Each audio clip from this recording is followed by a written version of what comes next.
자, 마켓나우 2부로 이어가도록 하겠습니다. 우리 시장 오늘도 좋은 흐름을 이어가고 있는데 미국 시장에서도 좋은 분위기가 있었고 엔비디아 사상 최고치 계속 경신하고 있고 비트코인 가격도 올라가고 있고 우리 시장도 올라가고 있습니다. 이런 좋은 분위기가 이어지니까 시장에서도 좋은 분위기, 긍정적인 이야기 많이 나오는데 네. 오늘은 또 금통위가 있어요. 지금 진행이 되고 있는데 금리 결정은 이미 좀 나온 것 같습니다. 2.5%를 동결을 했고 아무래도 그 전에 상반기에도 작년 하반기에도 금리 인상을 연달아서 우리가 많이 했기 때문에 이번에는 좀 쉬어가는 것 같고 부동산 가격 올라가는 거 이런 것도 약간 부담이 되고 미국의 무역 협상 관련한 것도 좀 지켜봐야 하는 상황입니다. 이런 것들 조금 이따가 더 자세하게 한번 알아보도록 하죠. 네, 그래서 마켓나우 2부에서는 오늘 전화 연결을 통해서 한국은행 기준금리 동결 배경과 앞으로의 전망을 좀 들어보도록 하겠습니다.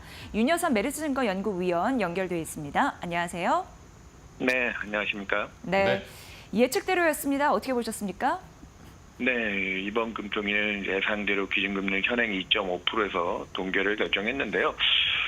불과 2분기까지만 해도 대선 직전까지 우리나라 올해 성장률 0%대, 한국 경제에 대한 굉장한 어려움이 많을 것이다. 그래서 올해 기준금리에 대한 인하 기대가 저희 회사도 한 2%까지는 인하를 할 수 있다. 그리고 일부 외국계에서는 1%대 기준금리 콜까지 나왔는데요.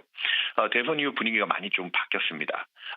추가 경정을 중심으로 한 정부의 재정 정책이 적극적으로 유입되다 보니까 올해 0%대 성장 우려들이 일부 좀 덮어지면서 내수 경기 조금 안정화 찾으며 올해도 1% 그리고 내년까지도 2%대 경기의 바닥이 큰 틀에서 잡고 좀 개선되는 방향이다. 이런 부분들이 이제 또 우리 국내 증시 상승세와 연결이 됐고요. 이런 긍정적인 요인도 있지만 또 이렇게 공급된 유동성이 일부 부동산 시장들 지금 또 신정부에 대한 기대들이 겹쳐지면서 들썩거렸죠. 그래서 지난 6월 달만 해도 가계부채가 월간으로 한 6조 2천억 원. 그러니까 지난해 2, 3분기 반짝 서울 수도권 가계부채 많이 급증할 때 7에서 9조까지도 월간으로 증가했던 부분이 있었는데 그것 때문에 조금 통제가 필요하다라는 인식이 생기긴 했는데 다시 가계대출이 꿈틀거리면서 서울 수도권 집값이 오르는 것이 아니냐 걱정이 들어오고 있기 때문에 그런 가계부채 안정 측면에서는 이번 금통위는 경기가 큰 틀에서 바닥을 잡았고 그리고 어느 정도 금융 안정 측면에서 부동산 쪽을 좀 집중하면서 좀 속도 조절에 나선 측면이 있다라고 보시면 될 것 같습니다. 네, 자 그러면은 이제 하반기에 이제 한국은행이 또 어떤 결정을 할지 금통위의 결정이 기대가 되고 또 궁금한 상황인데 말씀해 주신 것처럼 부동산 가격도 좀 들썩거리고 있고 추경도 이제 나오면서 인플레에 대한 우려 이런 것들도 좀 있습니다. 하반기에 금리 결정 어떤 전망하고 계세요?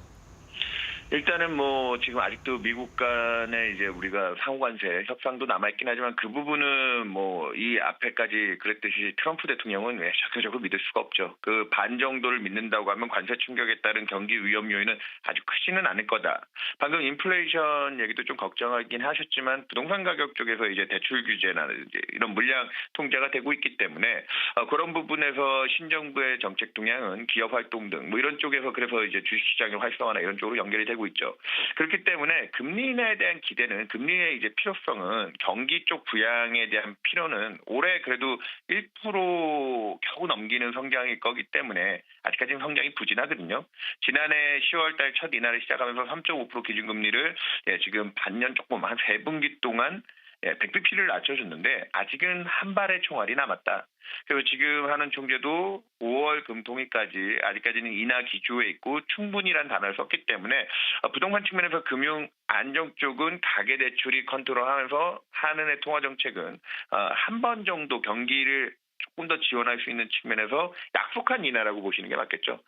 그래서 2.25 정도에서 앞으로 8월 달일지 8월 달까지는 가계부채에 대한 좀 노이즈가 있다고 생각해서 8월은 쉽지 않다라는 시각도 있긴 하지만 그렇다고 또 4분기로 미루면 경기가 큰 틀에서 내년까지 개선되는 방향일 거기 때문에 하는 입장에서는 오늘 이제 좀 이따 하는 총재 기자 회견에서도 다음 인하 시점에 대해서 8월이다 10월이다 못을 박지는 않겠지만 조기에 한 차례 인하라고 추가 인하에 대한 기대를 좀 통제하는 쪽으로 그러니까 저희는 올해 한 발의 총알 정도 남은 통화정책 기대 그 정도까지는 기대하시면 될 것 같습니다. 네, 뭐 경기 부양에 대한 의지, 증시 부양에 대한 의지가 통화 정책으로 곧 나타나지 않겠느냐라는 의견이었습니다. 윤여산 메리츠증권 연구위원 잘 들었습니다. 네, 감사합니다. 네. 고맙습니다.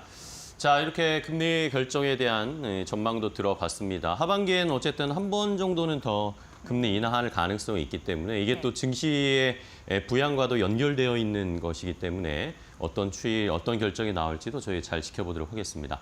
자, 그럼 일단은 오늘 시장의 분위기를 좀 더 확인을 해봐야 되겠죠. 우리 시장은 오늘도 갑니다. 코스피, 코스닥 전부 1% 가까이 상승세를 나타내고 있는데 조금 더 자세하게 최은 앵커와 시장의 분위기 알아보도록 하겠습니다.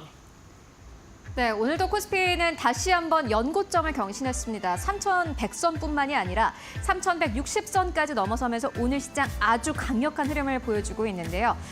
여기서 계속해서 고점을 높여가게 된다면은 연이은 연중 최고점 경신입니다. 사상 최고치까지 이제 얼마 남지 않았다라는 기대감도 나오고 있습니다. 종목별로 함께 만나보실까요? 일단 삼성전자 0.6%의 상승세, SK하이닉스 2%에 가깝게 상승 탄력 받아갑니다. 이번 주 들어서는 약간 분위기 바뀌고 있습니다. 삼성전자보다는 SK하이닉스 쪽으로 조금 더 탄력 붙고 있고요. 그리고 하나에어로스페이스 오늘 강보합권 LIG 넥스원 쪽이 오늘 좀 크게 튑니다.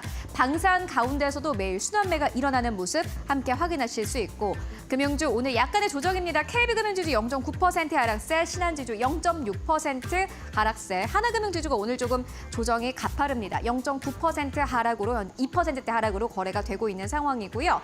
우리금융지주도 0.4% 약보합 수준에서 오늘 전반적으로 금융주 조정 받아가는 가운데 LG에너지솔루션 1% 가깝게 상승 흐름 나오고 있습니다. 조선주도 어제 이어서 오늘까지 다시 한번 강한 흐름을 보여주고 있는데요. 기자재 쪽도 강한 것이 특징이라고 할 수 있겠습니다.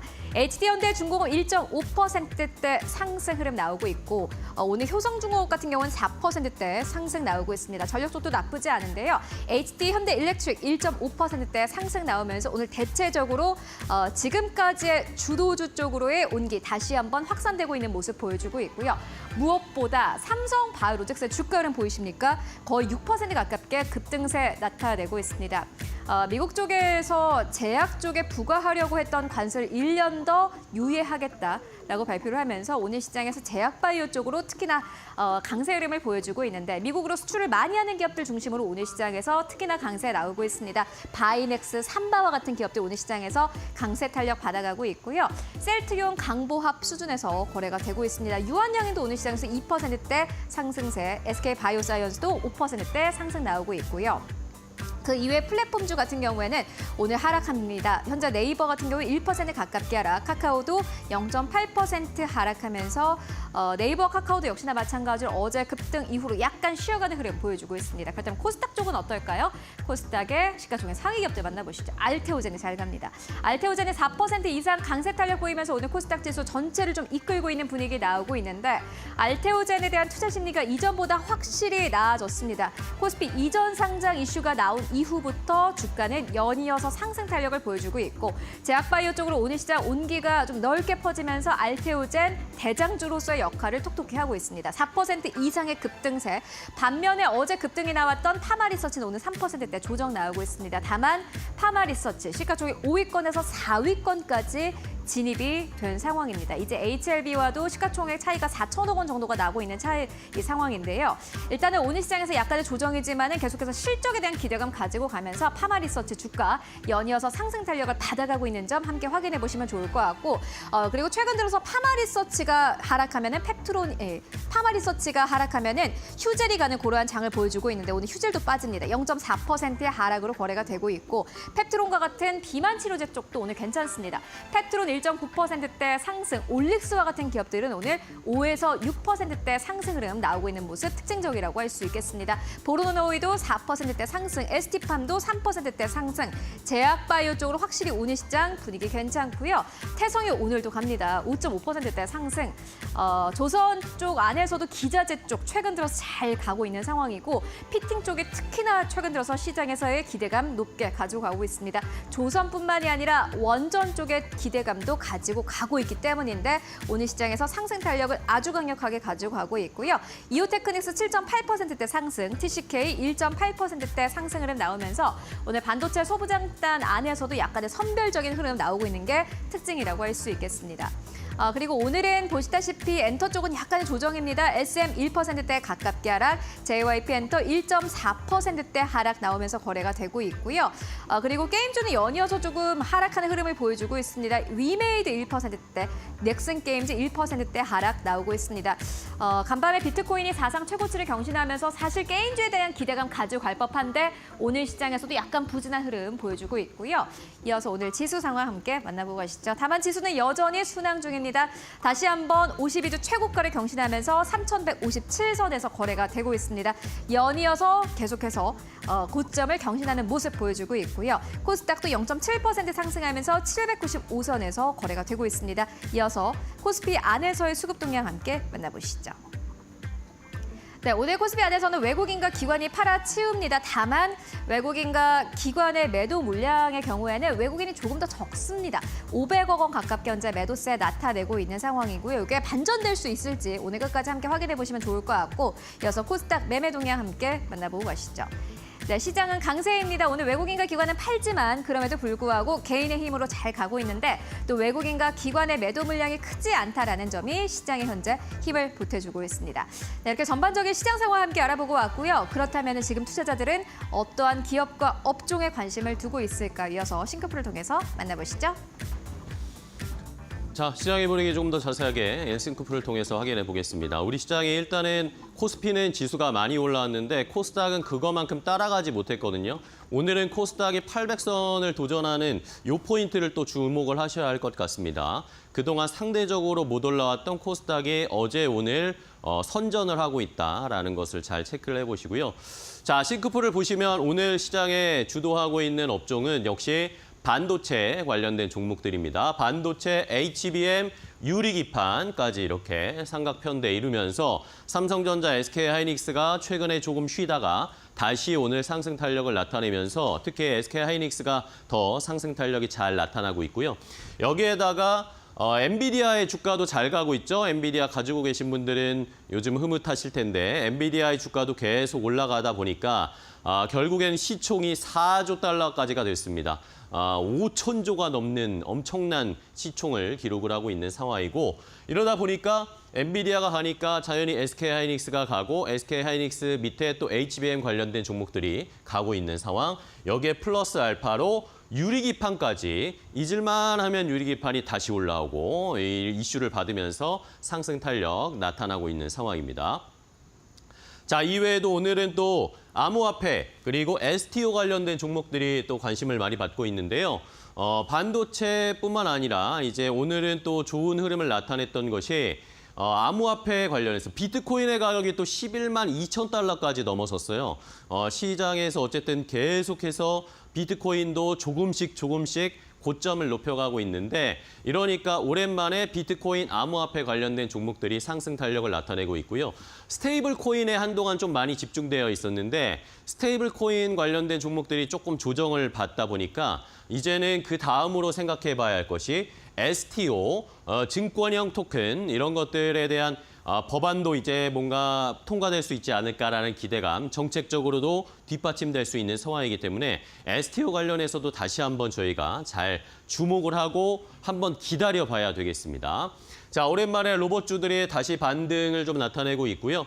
이외에도 뭐 구리 관련해서 트럼프 대통령이 또 얘기했죠. 조금 전에 속보도 전해졌는데 트럼프 대통령이 8월 1일부터 구리 관세 50% 부과할 거다. 이런 이야기가 또 나왔습니다. 여전히 구리 관련해서는 관심을 많이 받고 있고 제약바이오가 오늘 좀 그나마 좋은데 제약바이오가 삼성바이오로직스도 오늘 주가가 많이 올라가고 있고 이 트럼프 대통령의 제약바이오 쪽의 관세는 1년 정도 뒤일 것이다. 이러면 차라리 다행이다. 유예된 거다라고 시장은 판단을 하고 있는 모습이고 간밤에 미국 시장에서 메세라라고 해서요.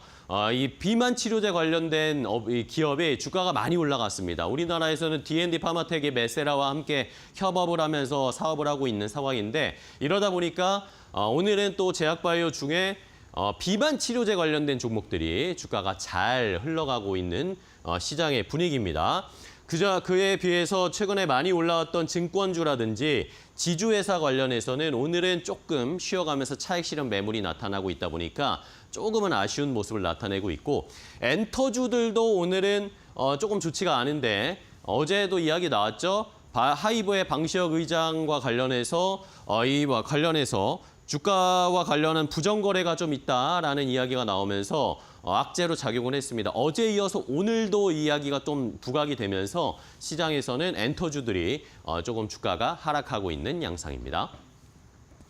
자, 그럼 첫 번째 이슈부터 조금 더 자세하게 체크를 해보도록 하겠습니다. 첫 번째 이슈는 엔비디아 주가입니다. 오늘 반도체, HBM 앞서서 보여드렸듯이 유리기판까지 함께 상승세가 잘 나타나고 있다고 말씀을 드렸는데 엔비디아의 주가가 요즘 크게 엄청난 상승을 보이진 않는데 조금씩 계속 상단을 높이고 있습니다. 주가가 계속 올라가고 있는 상황인데요. 이러다 보니까 시총이 장중에 미국 시장에서 장중에 새벽에 4조 달러를 넘어섰습니다. 4조 달러면요, 여러분 우리 돈으로 얼마인지 아세요? 5,500조 원이 넘는 금액입니다. 엄청난 시총을 기록을 하면서 애플, 마이크로소프트 제치고 확고하게 이제 엔비디아가 전 세계 시총 1위의 기업이 되고 있는 모습을 계속 저희가 눈으로 확인을 하고 있습니다.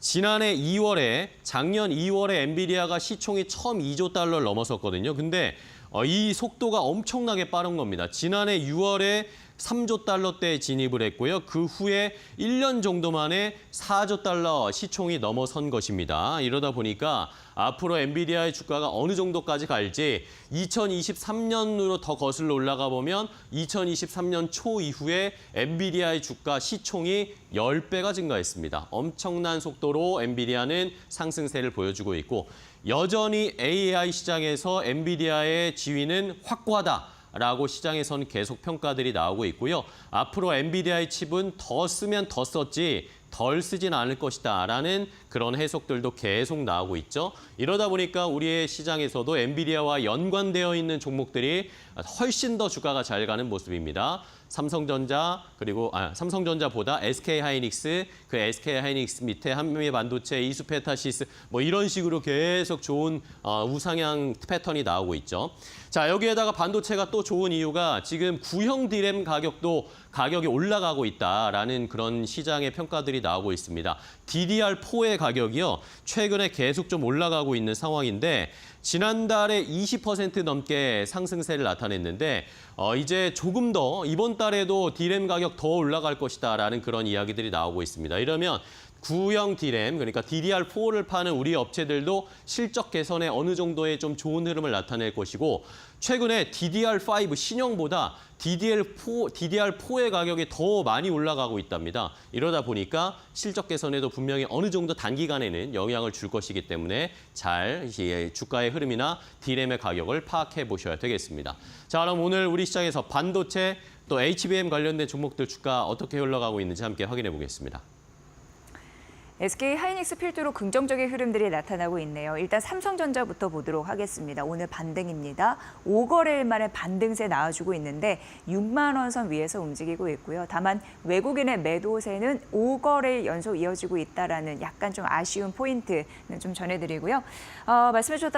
들으셨다시피 SK하이닉스 오늘 2.5% 상대적으로 강한 흐름으로 출발을 하고 있습니다. 28만 8천 원 선 위에서 움직이고 있는 상황이고요. 사실 SK하이닉스 같은 경우에는 영업이익 2분기 9조가 좀 넘어갈 것이다라는 예상치들이 나오고 있는 상황인데요. 무엇보다도 HBM의 시장 지위가 견고할 가능성, 사실 이제 엔비디아 GPU의 HBM 사실상 독점하는 공급 업체이기 때문에 이 시장 지위가 좀 견고할 것이다라는 그런 전망들은 좀 나오고 있는 상황이고요. 무엇보다도 트럼프 대통령의 관세 이슈 때문에 반도체주 여타 흔들릴 가능성이 있는데 오히려 SK하이닉스는 풀인 효과를 얻을 수가 있다고 합니다. 이거는 관세 적용 전에 재고를 막 축적해 놓는 그런 흐름이에요. 그런 부분 때문에 2분기 영업이익 역시 긍정적인 가능성이 있다라는 흐름이 나오는 것 같고요. 미래반도체가 오늘 10% 넘는 급등세를 연출을 했고 이오테크닉스 같은 경우에는 7.8%, 여기 레이저 응용 장비를 개발하고 적용하는 그런 기업입니다. 메모리 반도체, 특히 AI 관련해서도 첨단 반도체가 수요가 급증할 때마다 캐파가 좀 늘어날 가능성이 좀 보셔야 될 것 같고요. SK하이닉스와 연관돼서 한미반도체 오늘 1% 가까운 상승으로 95,500원 선 보여주고 있는데 엔비디아발 강세 흐름 때문에 반도체주에 훈풍을 넣어줬습니다. 이게 오후장까지 시장을 잘 이끌고 갈 수 있을지 양봉의 흐름으로 마감이 될 수 있을지 관전 포인트네요. 잘 살펴보시고요. 두 번째 테마 넘어가 보도록 하겠습니다. 자, 엔비디아의 주가가 계속 올라가고 있는 상황인데 여기에 또 더해서 같이 올라가는 게 있습니다. 최근에 비트코인의 가격도 계속해서 소리 없이 조용히 계속 상승을 하고 있습니다. 이러다 보니까 비트코인 투자, 비트코인 진작에 샀어야 되는데 라고 생각하시는 분들 많으시죠. 자, 비트코인 또 사상 최고가를 경신했습니다. 간밤에 새벽에 11만 2천 달러를 넘어섰거든요. 11만 2천 달러를 넘어서면서 지난번에 이 5월이었습니다. 5월 22일에 그때 11만 1,900달러, 11만 2천 달러 코앞까지 갔다가 딱 내려왔었는데 이번에는 아예 11만 2천 달러 돌파를 했고 지금 어쨌든 계속 움직이니까 비트코인의 가격은 계속 좀 추이는 살펴봐야 되겠는데 이제는 11만 달러 선에 안착하는 그런 느낌을 주고 있습니다. 비트코인의 가격이 10만 달러대에서 계속 박스권에 갇혀 있다가 이제는 11만 달러대에 안정적으로 안착하는 듯한 그런 시장의 분위기가 형성이 되고 있거든요. 최근에 어쨌든 비트코인 관련해서 현물 ETF가 생겼기 때문에 여기를 통해서 지속적으로 자금이 계속 유입을 되고 있고 여기에다가 추가적으로 미국이나 전 세계에서도 이제 비트코인 결제를 같이 하는 그런 기업들이 많이 늘어나고 있습니다. 그리고 기업들 자체에서도 비트코인을 축적해야 된다, 쌓아놔야 된다라고 해서 기업들이 비트코인을 매수하는 기업들이 전 세계적으로 굉장히 많이 늘어나고 있습니다. 우리나라 기업들은 이런 기업들이 잘 없는데 해외에서는 지금 비트코인을 서로 경쟁적으로 사놔야 한다라는 그런 기업들이 굉장히 많은 상황이거든요. 마이크로 스트래티지가 대표적일 거고요. 전 세계 일본에서도 은행들이 비트코인을 매입한다는 이야기도 있고 항공사 에미레이츠 항공도 비트코인을 좀 매수를 해서 비트코인 결제를 좀 도와줄 수 있다. 이런 식의 이야기도 나오고 있기 때문에 우리도 과연 어떤 정책을 써야 할지 스테이블 코인도 좋지만 비트코인 축적에 관련된 이야기도 계속 저희가 주목을 해봐야 하는 상황입니다. 그러니까 이 비트코인의 가격이 계속 올라가는 거니까요. 자, 비트코인만 올라간 건 아니었습니다. 이더리움도 간밤에 5% 넘게 급등했고요. 이외에도 다른 알트코인들도 가격이 동반해서 상승세를 나타냈고요. 여기에다가 제가 지난주에도 앵커 브리핑 이런 거 많이 말씀드렸지만 미국에서는 정부 차원에서 지금 암호화폐와 관련된 규제를 해제한다거나 이것을 통해서 결제할 수 있는 시스템을 만들려고 부단히 노력을 하고 있습니다. 이번 주에는 미국의 하원에서 암호화폐 과세정책 청문회가 개최가 되는데 여기에서 그때 말씀드렸던 자본이득세, 만약에 비트코인이나 코인으로 결제를 했는데 그 코인이 가격이 상승을 해서 추가적인 수익을 얻었을 때 그것에 대해서 세금을 물리는 것이 자본이득세인데 이 자본이득세를 없애는 방향으로 지금 미국에서는 정부가 추진하려는 정책들을 펼치고 있습니다. 과연 청문회에서 이 얘기가 또 어떻게 나오는지 만약에 이렇게 되면 코인 결제, 스테이블 코인 결제가 훨씬 더 활성화될 가능성이 높아집니다. 이런 것들도 염두에 두시고 잘 살펴보시기 바랍니다. 자, 우리 시장에서는 이 암호화폐, 비트코인에 관련된 종목들 얼마나 움직이고 있는지 함께 확인을 해보시죠. 네, 딥마인드부터 보도록 하겠습니다. 4% 상승인데 여기가 사실 이제 블록체인 기업이잖아요. 그런데 여기가 보유하고 있는 스테이블 코인이 있습니다. 네, 전 세계 글로벌리 스테이블 코인의 쌍두마차라고 할 수 있는 게 테더와 서클인데 이들과 손쉽게 거래할 수 있는 길이 열렸다라는 투자 심리. 그게 이제 반영이 되면서 오늘 올라가고 있는 듯합니다. 4% 넘는 강세로 6,000원 선 위에서 움직이고 있다라는 점 말씀드리고요. 그리고 이제 우리기술투자 같은 경우 여러분 잘 아시는 가상자산 거래소 업비트의 운영사 두나무의 지분을 갖고 있는데 두나무에서 이제 가상자산 관련해서 상표권을 이제 출원했기 때문에 그런 투자 심리가 반영이 됐고 우리기술투자는 두나무의 지분을 7.2% 정도 보유를 하고 있습니다. 오늘 8% 넘는 강세, 10,000원 선 위에서 움직이고 있다라는 점 말씀드리고요. 그리고 컴투스홀딩스는 일부 이제 보합권에서 눈치 보기 장세를 보이고 있는데 오늘 한 한 3만 원 선에서 움직이고 있죠. 컴투스 같은 경우에는 가상자산 거래소 코인원의 대주주입니다. 관련해서 보시면 될 것 같고요. T사이언티픽도 비트코인 가상자산 관련주 이죠 디지털 자산에 이쪽에서는 이제 가상자산 거래소 빗썸의 운영사를 이제 갖고 있는 그런 지분을 갖고 있다라는 점 말씀드리고요. 1% 상승하면서 1,457원 보여주고 있고 위지트와 좀 연관성이 있습니다. 위지트가 T사이언티픽의 지분을 20% 보유를 하고 있거든요. 현재 1% 동일한 비슷한 폭으로 오르면서 774원 보여주고 있습니다. 디지털 자산 관련주 살펴드렸고요. 마지막 테마 넘어가 보도록 하겠습니다. 자, 마지막은 엔터주를 좀 보겠는데 하이브가 어제에 이어서 오늘 좀 하락이 나오고 있는 상황입니다. 이슈가 좀 있었죠. 이러다 보니까 엔터주가 하이브를 포함해서 전반적으로 좀 하락세를 나타내고 있는데 자, 일단은 방시혁 의장이 지금 화두에 오르고 있습니다. 이빨 오르내리고 있는 상황인데 금융당국에서 방시혁 하이브 의장을 자본시장법상 사기적 부정거래 혐의로 검찰에 고발하기로 결정을 했다. 그렇게 고발을 할 계획이다라고 밝혔습니다.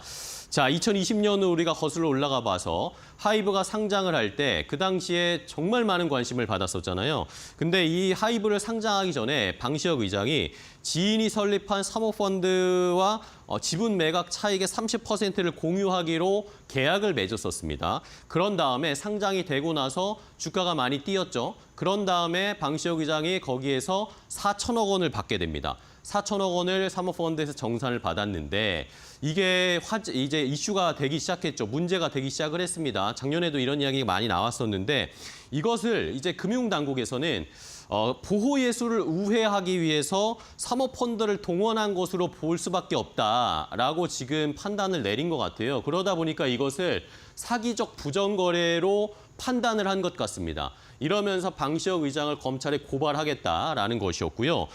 이것이 자본시장법을 정면으로 위배한 것이다. 그렇기 때문에 무겁게 볼 필요가 있다라고 조금은 강력한 메시지를 내놨습니다.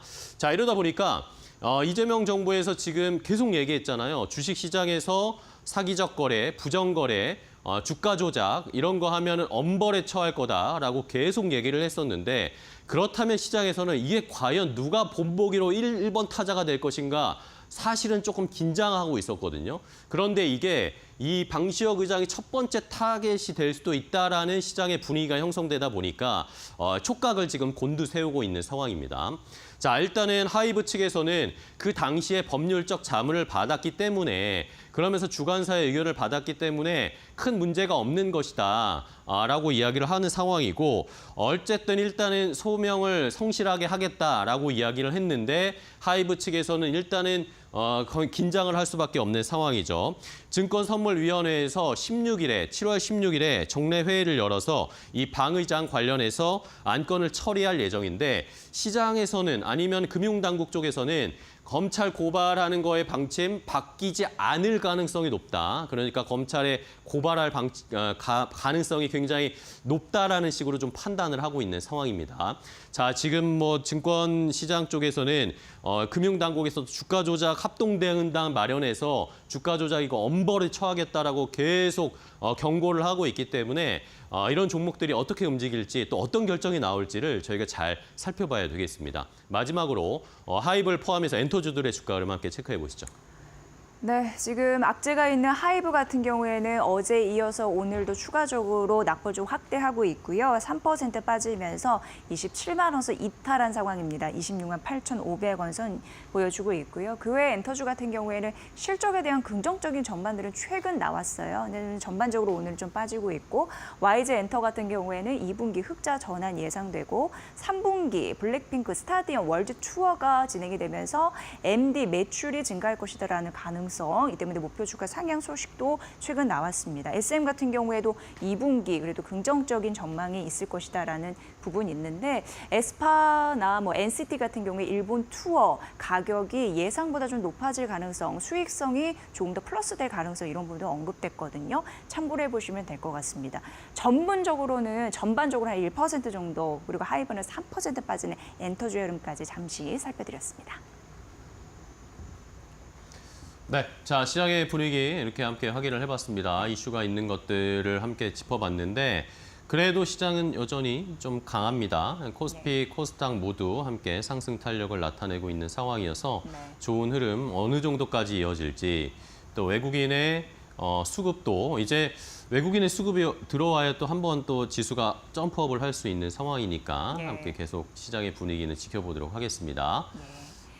맞습니다. 이제 코스피가 추가적으로 상승하기 위해서는 여러 가지 이제 조건이 필요한데 긍정적인 흐름들은 지속적으로 나오고 있으니까 지금 좀 떨어지는 종목들 그리고 업종 이런 부분에 좀 살필 게 있는지 좀 관찰이 필요한 때가 아닐까 생각이 듭니다. 네. 예. 자, 그러면 이제 조금 더 시장에 깊이 들어가서 시장의 투자 전략 더 알아보도록 하겠습니다. 네. 우리 시장 상법 개정 이후에 또 앞으로 증시에 상승 탄력을 줄 정부 정책은 뭔지, 또 2차 전지에 대한 고민들도 많으실 텐데 계속해서 투자 전략 더 자세하게 알아보도록 하겠습니다. 잠시 후에 뵙겠습니다.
한 달 전 이 자리에서 대통령께서는 불공정거래 척결을 통한 공정한 자본시장 질서 확립이 코스피 5,000포인트의 출발점이라고 강조하신 바 있습니다.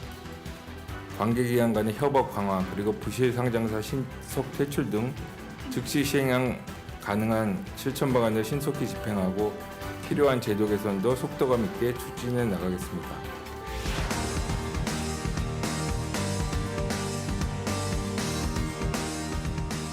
부실 상장사는 시장에서 신속하게 퇴출시켜 나가도록 하겠습니다.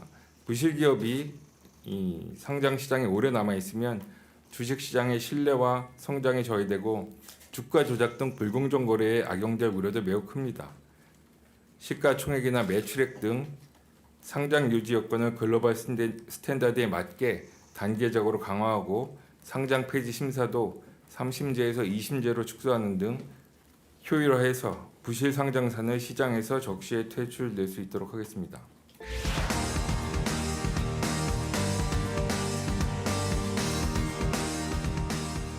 주가 조작 근절 합동 대응단은 이달 내로 설치 가동하겠습니다.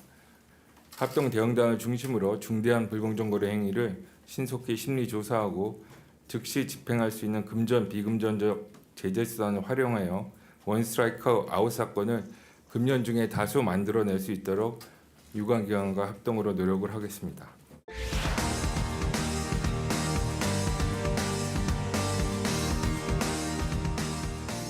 개인 기반 시장 감시 체계 구축도 3개월 내로 완료를 하고 AI 기술을 적용한 시장 감시 시스템 고도화도 내년 상반기까지 마무리함으로써 불공정 거래 탐지 및 조사 역량을 획기적으로 강화하겠습니다. 오늘 말씀드린 실천 방안을 차질 없이 실행해서 수사기관과 함께 주가 조작 세력을 뿌리 뽑고 국내외 투자자 모두가 신뢰할 수 있는 공정한 자본시장을 만들어 가겠습니다.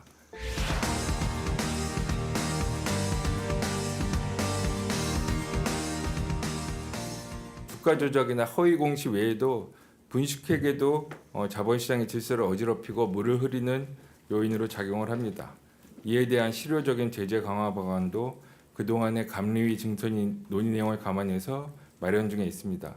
고의로 회계 분식을 저지른 대주주나 경영진에 대해서는 소위 폐가망신에 준하는 과징금을 부과할 수 있도록 제도를 개선하는 내용 등이 되겠습니다.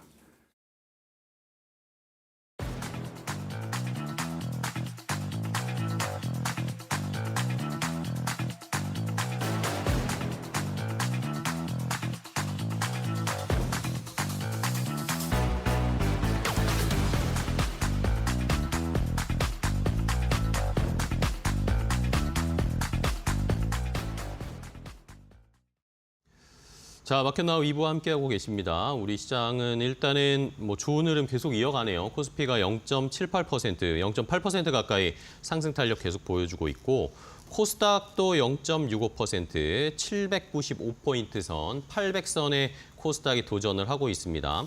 우리가 코스피에만 너무 집중하다 보니까 코스닥이 아직 800선까지 못 올라온 것을 약간 간과하고 있는 것 같은데 코스닥도 지금 열심히 올라오고 있는 시장의 분위기고 자, 중국 쪽의 출발 상황 간단하게 체크를 해보면 중국 상해종합지수 어제 약보합권 수준에서 마감을 했는데 오늘도 역시 약보합권 출발 0.04% 하락으로 출발을 했고 코스닥 시장도 홍콩 항생지수도 역시 어제 1% 넘게 하락했거든요. 오늘도 0.1%대 약보합권 수준에서 출발을 하면서 일단은 중국 쪽 출발 상황은 약한 모습입니다.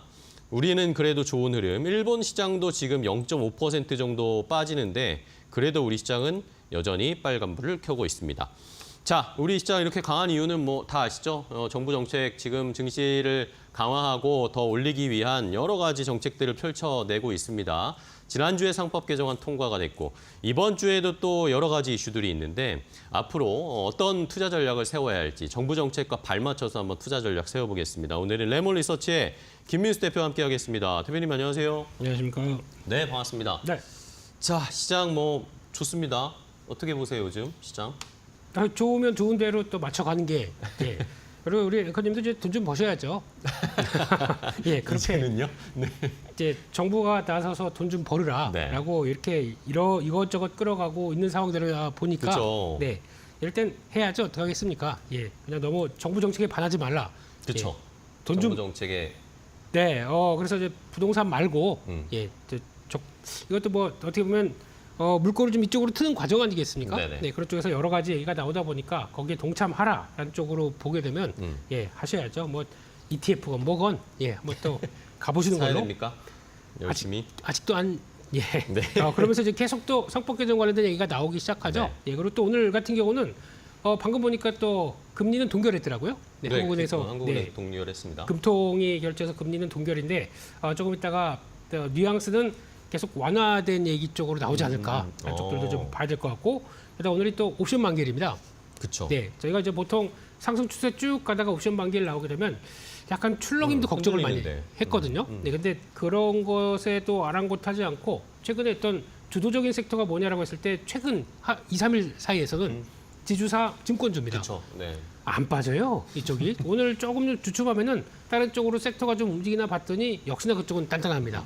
그렇다는 얘기는 시장에서 관심과 그리고 또 시장에서 이쪽이 끌고 가겠다라는 의도가 상당히 크게 되면은 네. 그것도 뭐 계속 또 체크해 가야겠죠. 네. 그러면은 우리 시장이 오늘 뭐 말씀해 주신 것처럼 옵션 만기인데도 흔들림이 별로 없고 네.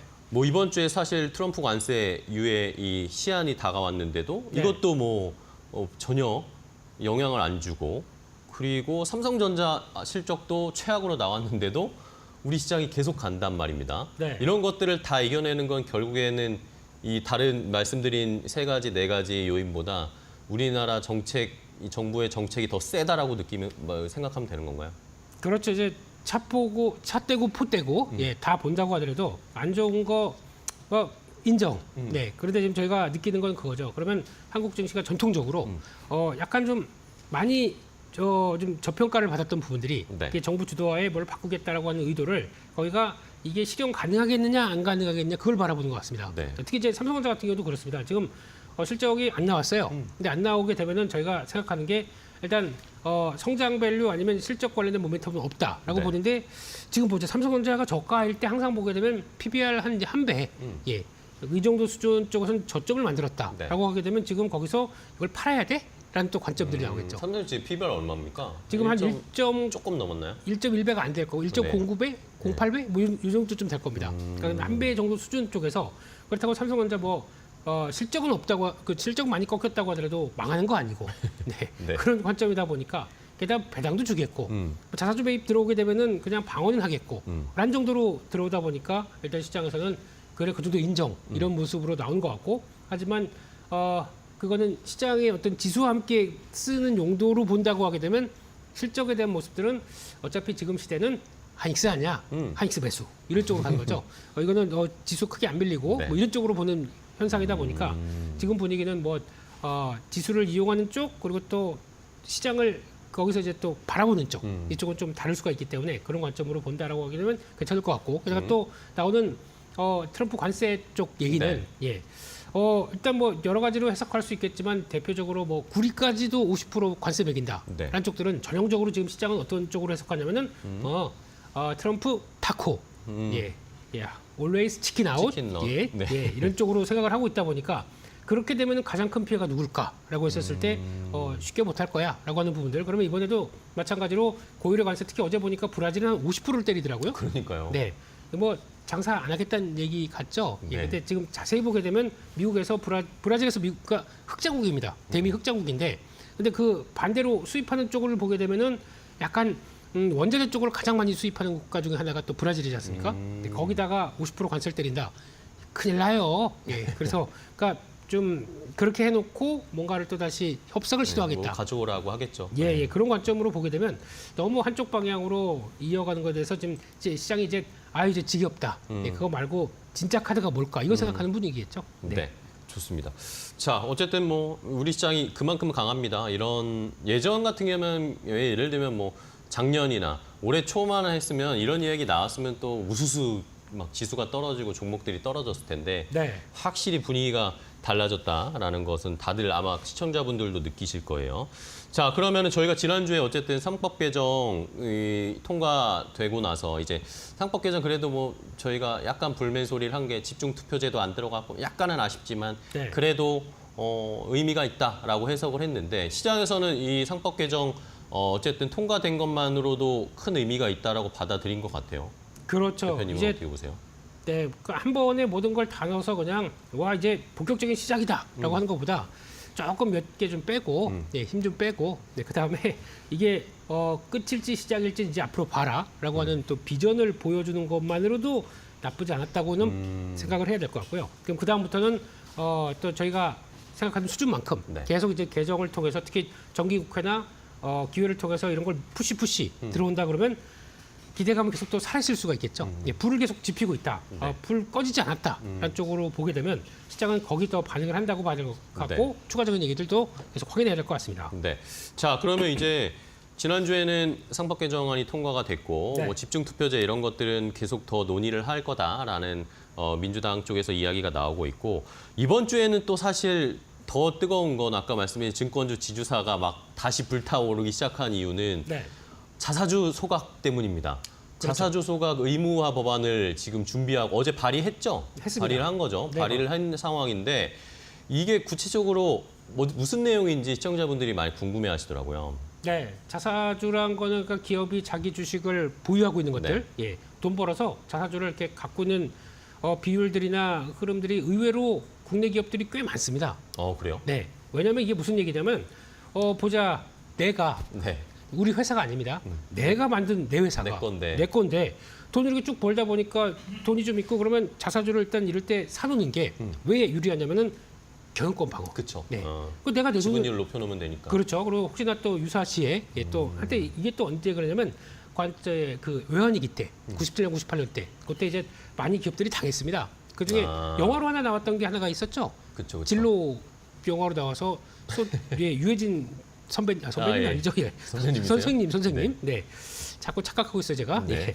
거기서 나오면서 이제 그때 나왔던 얘기들. 예. 그러면서 여차하게 되면은 시장 상황과 함께 위축됐었을 때 그를 얼만큼 효율적으로 쓰냐? 그 자사주가 내가 버는 내 회사의 돈으로 내가 사는데 니들이 뭐라 그래?라고 하는 내가 쪽으로 내 회사 지키겠다. 그렇죠. 네. 그렇게 끌고 오다 보니까 이렇게 되는 거를 그럼 그걸 갖고 있는 분에서 여러 가지 피해가 나올 수밖에 없겠죠. 어떤 피해들이 있을 수 있죠? 왜냐면 그대로 그러니까 그게 현금화를 그러니까 갖고 있던 유동현금을 자사주로 갖고 있다라고 하게 되면 이걸 가지고 뭐 약간 정리를 그러니까 이거를 소각을 해서 네네. 그러면 이제 소각을 하게 되면은 유동 물량은 줄어들게 되고 EPS는 상승하는 효과가 나오겠죠. 네네네. 그럼 EPS가 올라가게 되면은 전반적인 자본 ROE를 계산할 때 보게 되면 EPS가 올라가다 보니까 자본 배치 관련된 수익성들은 더 좋아지는 쪽으로 나오겠죠.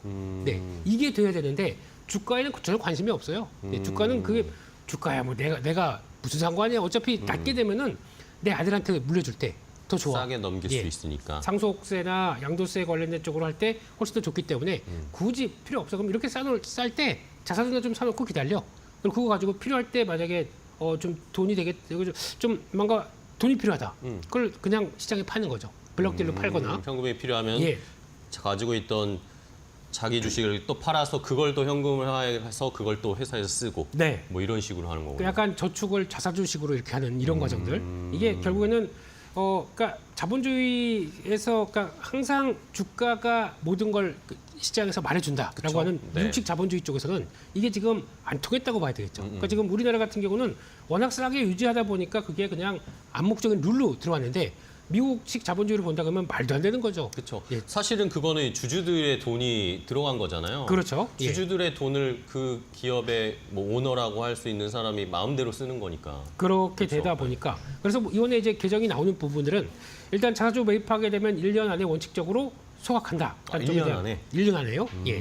그게 이제 기준으로 삼는 것 같고요. 거기다가 또 기존에 갖고 있던 자사주 보유 기업들에 대해서도 소급 적용한다. 이런 쪽 내용들인데 만약에 이렇게 되기 시작하게 되면 그러면 어이구 이게 정기국회가 9월 달에 있다 보니까 그 사이에 지금 그쵸. 예, 7월, 8월 안 되겠다. 이거 정부에서 압박해서 팔라고 하니까 이거 지금이라도 정리를 해야지라고 한다든가 아니면 요즘에 또 특이한 방법 요걸 담보로 채권을 발행합니다. EB라고 그러죠. 예. 그러면은 이건 담보된 거니까 어떻게 이걸 자사주 소각할 수도 없는 거 아닙니까? 네네. 자본주의상 상법상으로 그러니까 요구할 수 있는 거 이건 담보 걸린 거니까 소홀하면 안 돼라고 하다 보니까 그거의 상황 쪽에서 오히려 현금을 그렇게 유동한다든가 하는 기업들의 약간 좀 빗나간 이런 또 이제 미꾸라지 방식들이 나올 수가 있다 네, 보니까 최근에 그런 게 많이 나오더라고요. 네. 자사주를 막 그냥 직원들한테 포상금으로 막 준다는 뭐 이런 그런 회사들도 있더라고요. 최근에. 그럴 수도 있는데 네. 솔직히 예, 그런 과정들이죠. 그러면 이제 자사주 매입에 대한 약간 좀 왜곡된 모습들이 나온다. 지금 이제 진짜 법안 통과되면 그걸 하기 부담스러우니까 미리미리 줄여놓는 그렇죠. 겁니까? 네, 그러니까 그런 걸 방지하기 위해서 이거 기업들이 그렇게 하게 되면 안 되겠다 싶어서 무슨 뭐 행정명령이라도 우리도 발동해서 못하게 해야 되는 거 아니냐 뭐 이런 쪽도 네, 얘기 나온 그러니까. 것 같습니다. 네. 근데 그거는 뭐 자본주의에서 너무 강제로 간다. 이것도 또 조금 좀 그렇긴 그것도 하겠지만. 좀 투머치하긴 한데. 네, 그래도 이제 만약에 그렇게 됐었을 때 그럼 발행한다 그러면은 혹시나 그러면 그를 바라보고 있는 주주들은 이번에 상법 개정이 되다 보니까 이사회 그 통과됐다 그러면 이사는 회사가 아니라 주주도 신경을 써야 된다는 쪽에 그쵸. 원칙에 반하는 거죠. 그쵸. 그럼 또 소송이 나올 수도 있습니다. 거기다 그걸 보고 안 되겠다 싶어가지고 오히려 행정주의 펀드들이 움직일 수도 있는 거고 이런 여러 가지 흐름들이 나오다 보니까 지금 이런 자사주 매입과 관련된 쪽에 대한 변화들은 앞으로 한국 증시에서 그 또 하나의 변혁을 예고한다고 봐야 되겠죠. 그리고 기업들이 지금까지 해오던 주가와 또 주주들을 무시했던 방식들을 그대로 또 흔들 수 있는 흐름이다라는 쪽에서 시장이 어떻게 보면 환호한다고 봐야 되겠죠. 네. 자, 그러면 지금 민주당에서 추진을 하고 있는 자사주 매입 의무화 법안 네. 1년 이내에 어쨌든 원칙적으로 소각을 해야 된다라는 겁니다. 그러면은 자사주를 매입해서 자사주를 소각하면 나머지 가지고 있는 주식들의 가치가 올라가게 되는 거고 네. 그러니까 당연히 개인 투자자들 입장에서는 환호하게 되는 거고 네. 우리가 뭐 미국 사례에서 많이 보죠. 애플이 늘 자사주 소각하는 것처럼 그렇죠. 그런 매일. 식으로 간다는 거죠. 네, 예, 예. 그러면 우리 시장에서는 어떤 업종을 이거의 가장 최수혜 업종이라고 봐야 될까요? 네. 뭐 지금 올라가는 것 같은 증권주, 뭐 지주사 이런 걸로 봐야 될까요? 일단 원칙은 자사주 보유 비율이 한 10% 이상이 되게 되면 그거에 따라서 그 나머지는 소각한다가 이런 쪽으로 끌고 가는 쪽으로 나옵니다. 근데 네네. 물론 변화가 이제 또 살짝 이제 투자 아이디어가 나오면서 좀 바뀔 수는 있겠지만은 근데 그게 원칙이다라고 하게 되면 일단 지금 표를 하나 준비를 했는데요. 네, 예, 관련 볼까요? 표를 보시게 되면은 거기서 나오는 회사들, 그러니까 즉 갖고 총 자본 주식수에 비해서 갖고 있는 그렇게 작죠? 예. 이 리스트인가요? 네, 리스트를 한번 정리해 봤습니다. 좋네요. 자사주 보유 비율이군요. 그렇죠. 이 예. 세 번째 칸이 네. 자사주라고 돼 있는 칸이 보유 그렇습니다. 비율 네. 50% 넘는 데도 있네요. 그렇죠. 좀 너무한 거 아닙니까? 그러게요. 네, 거기다 이제 보면은 저희가 이제 롯데 이런 것들도 좀 나오기 시작해요. 롯데지주? 그룹들도. 예, 롯데지주도 나오기 시작하고 거기다가 또 같이 비교해 보게 되면 대부분이 PBR이 낮습니다. 무슨 얘기냐면은 그러니까 그만큼 신경을 안 썼다는 얘기죠. 그쵸. 그러니까 갖고 있는 자산 대비해서도 훨씬 낮게 유지하고 있고 자산도 이만큼 갖고 있고 그 유동 주식도 별로 없는데 거래도 잘 안 되고 이런 관점 쪽에서 이어졌다 보니까 이게 좀 완전히 그냥 주가에 대해서는 완전히 방치했다라고 볼 수 있는 회사들이겠죠. 네. 저런 회사 쪽에서 어제 보니까 저기 한 세 번째인가 네 번째 있는 조광피역 같은 경우도 조광피역? 네. 네. 여튼 한때 가치 투자자라고 알려진 농부님께서 한번 또 매수하셨다가 또 여러 가지 격돌이 나오고 하다 보니까 좀 이 정도로 저평가인데 회사는 뭐 하냐라고 네. 또 얘기를 많이 했었던 부분들인데 이게 이제 또 다시 도마 위에 오르기 시작하는 거죠. 예, 이런 부분들을 보게 되면 그동안에 저희가 이런 과정이 나오다 보니까 한국의 가치 투자는 망했다. 뭐 무덤이다 이런 쪽으로 얘기했던 부분들이 이제 가치 투자를 할 만한 시기가 왔다고도 또 볼 수 있겠죠.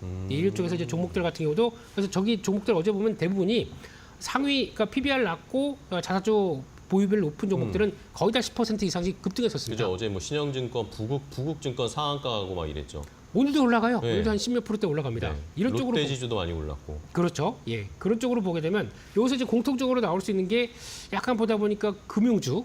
예. 그 중에서 이제 증권주 쪽이 많고 또 증권주 같은 경우는 만약에 저기서 50%가 넘는데 저걸 소각을 해버린다. 그러면은 경영권의 위협이 나올 수 있지 않습니까? 그러면 또 M&A에 대한 또 가능성 뭐 이런 것도 또 나오는 거죠. 또 한 번 더 얹혀지겠군요. 그렇죠. 호재가. 예. 그래서 경영권 분쟁이 나오게 되면 그것도 또 어떤 변화가 나오지 않을까 싶어서 또 매수가 더 들어오는 경우도 있고. 그것도 약간 좀 확대가 되는 거죠. 투자 아이디어가. 네. 네. 그런 쪽으로 나가고 있다. 그런 쪽으로 봤을 때 그런 쪽과 함께 뭐 투자 회사 같은 경우도 그렇죠. 그것도 갖고 있는 투자 활동에서 자기가 갖고 있던 그러니까 약간 지주사 개념과 비슷하게 나오는 것들이죠. 이런 것들도 다 같이 연결이 될 수 있겠다라고 하다 보니까 제일 많이 포진된 쪽이 그쪽이네라고 해서 거기서 좀 변화가 나온 거고 또 하나 이제 증권주 같은 경우는 대부분의 또 몇몇 증권사 같은 경우는 과거 작년이었었죠. 밸류업 한다라고 하면서 우리 밸류업 계획을 앞으로 뭐 5년, 10년조를 이어갔는데 거기서 그러면 앞으로 돈 벌면 우리가 자사주 매입을 하겠다라고 하는 배당 성향을 발표했었습니다. 그런데 증권주는 이번에 보게 되면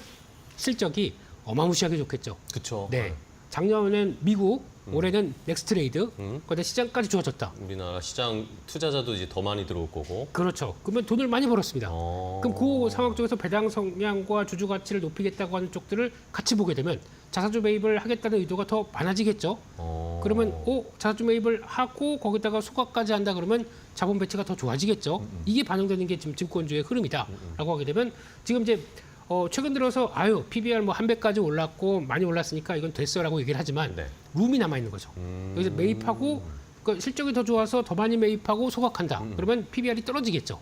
그런 과정까지 생각하게 되면은 지금 역시나 지금 증권주에 대해서는 메리트가 높다라고 해석하는 게 지금의 현상이 아닌가 싶습니다. 그러면 은행주는요? 은행주는 어때요? 은행주도 어쨌든 작년부터 밸류업 했고 네. 은행주는 뭐 전통적으로 주주 환원 정책을 많이 하는 업종으로 우리가 생각을 하고 있었잖아요. 그렇죠. 사실 얼마 전까지만 증권주가 이렇게 불타오르기 전에는 사실 금융지주들도 지금 주가가 잘 갔잖아요. 맞습니다. 그러다가 약간 이제 온도가 달라지더라고요. 금융주들은 멈추고 증권주들은 계속 가고. 네.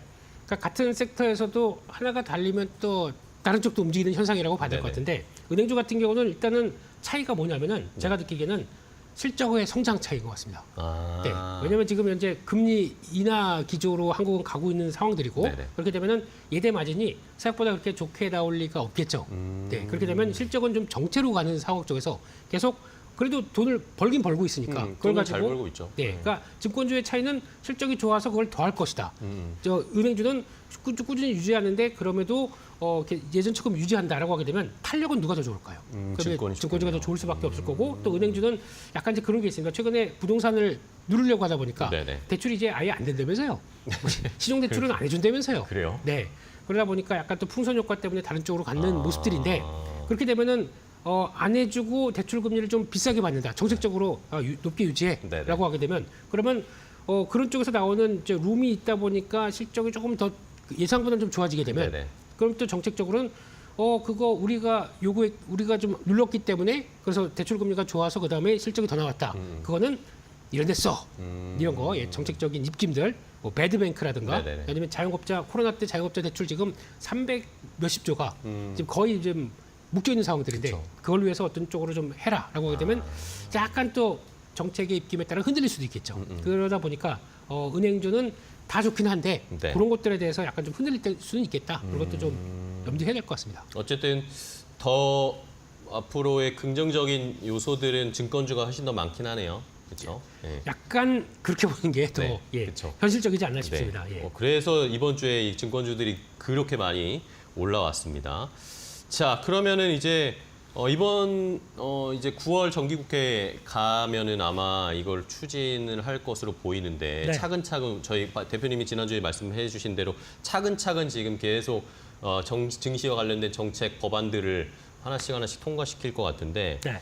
자 그렇다면 자사주 의무 소각도 이렇게 시장에 불을 지폈는데 네. 그 다음도 또 뭔가 있을 것 같습니다. 그 다음은 또 뭐고 그 다음은 또 뭘까요? 네, 그다음은 가봐야 알겠지만, 네, 뭐 무슨 대표님이 생각하시는 무슨 뭐 정부에서 나온 사람 아닙니다. 네. 예, 저도 잘 몰라요. 근데 그 수순으로 간다 그러면 또 이제 시작이 계속 그러니까 끝이 아니라 시작이다. 네네. 라는 관점으로 봤을 때는 그 다음은 또 배당 분류과세겠죠. 배당소득 분리과세. 네, 그리고 배당소득 분류과세 그 다음은 또 연결된다 그러면 저PBR.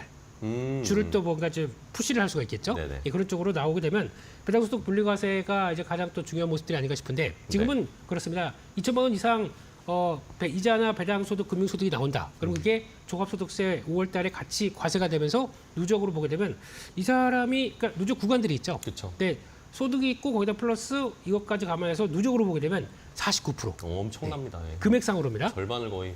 네, 그러면 대주주 입장 쪽에서는 나도 이번에 돈 좀 필요해가지고 배당을 많이 할까 봤는데 배당은 이 정도 돈 필요하다고 생각해서 봤는데 세무사가 이렇게 결정하고 절반밖에 안 돼요. 반은 세금입니다. 그만큼 내셔야 됩니다. 네. 라고 하면 그러면 이분 입장으로는 그렇죠. 내 돈을 왜 그만큼 세금을 내? 내 돈이죠. 네. 그러다 보니까 아예 안 해. 치워. 하지 마. 이렇게 나오는 거죠. 네. 그거를 바꿔주겠다라고 하게 되면은 아마 지금 내용들이 지금 얘기가 나오는 게 배당 성향 35% 이상 네. 예, 기업들한테 배당에 대해서 별도 세율, 그러니까 즉 분리과세를 적용한다고 봐야 되겠죠. 종합과세가 아니라 그렇게 되면은 지금 얘기 나오는 게 뭐 2천만 원 미만은 14%에다가 추가 세금 10% 되다 보니까 15.4% 이건 맞다고 하더라도 2천에서 3억 정도까지 된다라고 하게 되면 이게 20에서 22% 정도. 그러니까 이게 분리과세로 들어간 거죠. 네네네. 네. 이게 종합과세로 해서 3억으로 들어갔다 그러면 거기 또 49%는 아니고요. 한 40% 정도가 뜁니다. 그럼 1억 2천 또 내야 되는 거예요. 그쵸. 네. 그러다 보니까 이게 아니고 그러면 20%로 됐다 그러면은 6천 원이다 보니까 반은 세이브가 되는 거죠. 이런 쪽으로 나가는 거고 3억 원 초과는 25%. 뭐 이런 식으로 딱 구분을 해서 나올 가능성이 지금 얘기되는 현상들입니다. 네. 그러면은 만약에 내가 예전 같은 게 했으면 100억이다 그러면은 누적으로 했을 때 50억밖에 못 받는데 그렇죠. 지금 3억 원 초과에 대해서도 25%밖에 안 된다. 그러면은 100억을 만약에 받는다 그러면 70억은 받을 수가 있는 거죠. 세금 떼고라도 그런 쪽으로 효과를 누리겠다. 이런 쪽으로 봐야 될 것 같습니다. 네. 자, 그럼 결국에는 배당소득 분리과세는 기업들의 일단은 기준 뭐 배당 성향 35% 이상으로 네. 하면은 자기들도 이제 배당 성향을 높일 가능성이 커지는 것이고 그렇죠. 그러면 이제 개인 투자자들도 거기에 따라서 배당을 더 많이 받을 수 있는 기회가 생기는 것이고. 네. 근데 결국에는 이제 이 배당소득 분리과세는 결국에 우리나라의 이 대기업 체제, 대기업 집단 체제에서 계속 논란이 되는 거잖아요. 결국에는 배당소득으로 이 대기업의 오너 일가가 뭘 하느냐, 네. 상속을 한다거나 네. 그런 걸로 활용을 하는데 여기에서 세금을 많이 내니까 불만인 것이고 배당을 많이 하지 않는 거잖아요. 네. 그러면서 나오는 말들이 그러면 이 상속세법도 약간 개정을 해줘야 된다. 네. 출구를 좀 마련해줘야 대기업 쪽에서도 움직일 거다. 뭐 그렇죠. 이런 의견들도 있습니다. 네, 상속세도 손 봐야 되겠죠. 근데 예전에 그러니까 대기업들이 이제 지주사 같은 경우도 네네. 담보대출을 많이 받았어요. 네. 그렇게 되면 이자를 낼 거 아닙니까? 그러니까 또 상속을 받다 보니까 상속세를 또 분할로 신청하거나 이렇게 되게 되면 그걸 돈을 내야 될 거 아닙니까? 네네. 그러다 보니까 고배당을 유지하는 회사들이 몇몇 있었습니다. H그룹이나 뭐 이런 회사들, 네. 뭐라고 얘기는 못하겠지만 네. 그런 쪽들은 어쩔 수 없이 세금 낸다고 하더라도 나 이거 아니면 돈 이자 낼 게 없다 보니까 그런 쪽으로 나왔었는데 그러면 거기서 나올 수 있는 게 그러면 그것도 연결되는 것 중에 하나가 상속이겠죠. 그러다 보니까 지금 상속세는 기존에 저희가 유산세라고 했거든요. 네. 유산세는 뭐냐면은 사망하신 분, 그러니까 피상속인이라고 봐야겠죠. 상속인이 아닌 피상속인 이분의 재산을 통으로 보고 거기서 이제 세금을 얼마 때리는 방식으로 진행됐는데 그게 아니라 이제는 지금 상속인, 그러니까 즉 돈 남아 사람. 계신 분 이분들한테 그 해당되는 쪽으로 얼마씩 갔었을 때 거기서 세금을 내는 거죠. 그러니까 관점이 차이가 있는 거죠.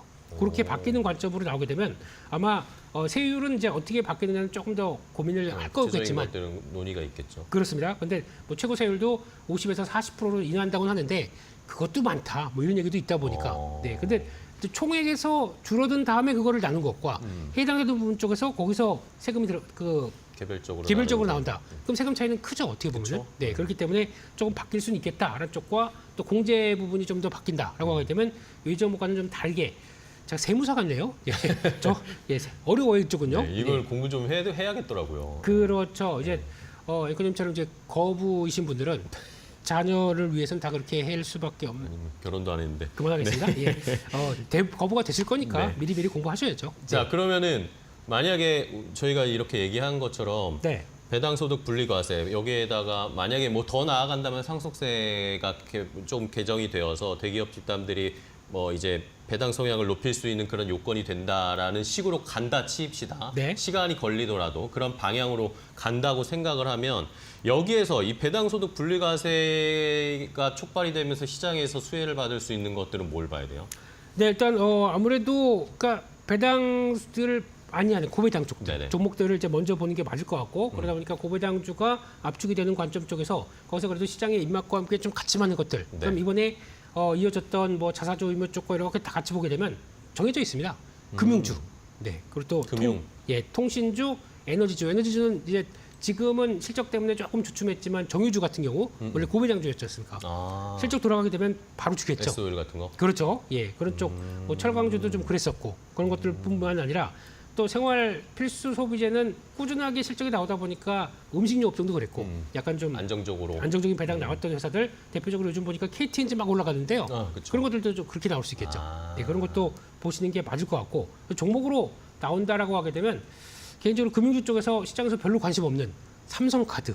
삼성카드요? 네, 이런 것도 어떻게 보면은 그러니까 주가는 의외로 쭉 올라왔어요. 지금 삼성카드 같은 경우도 오늘도 올라가네요. 예, 계속 올라오는데. 오늘도 2%, 3% 가까이 오르고 있어요.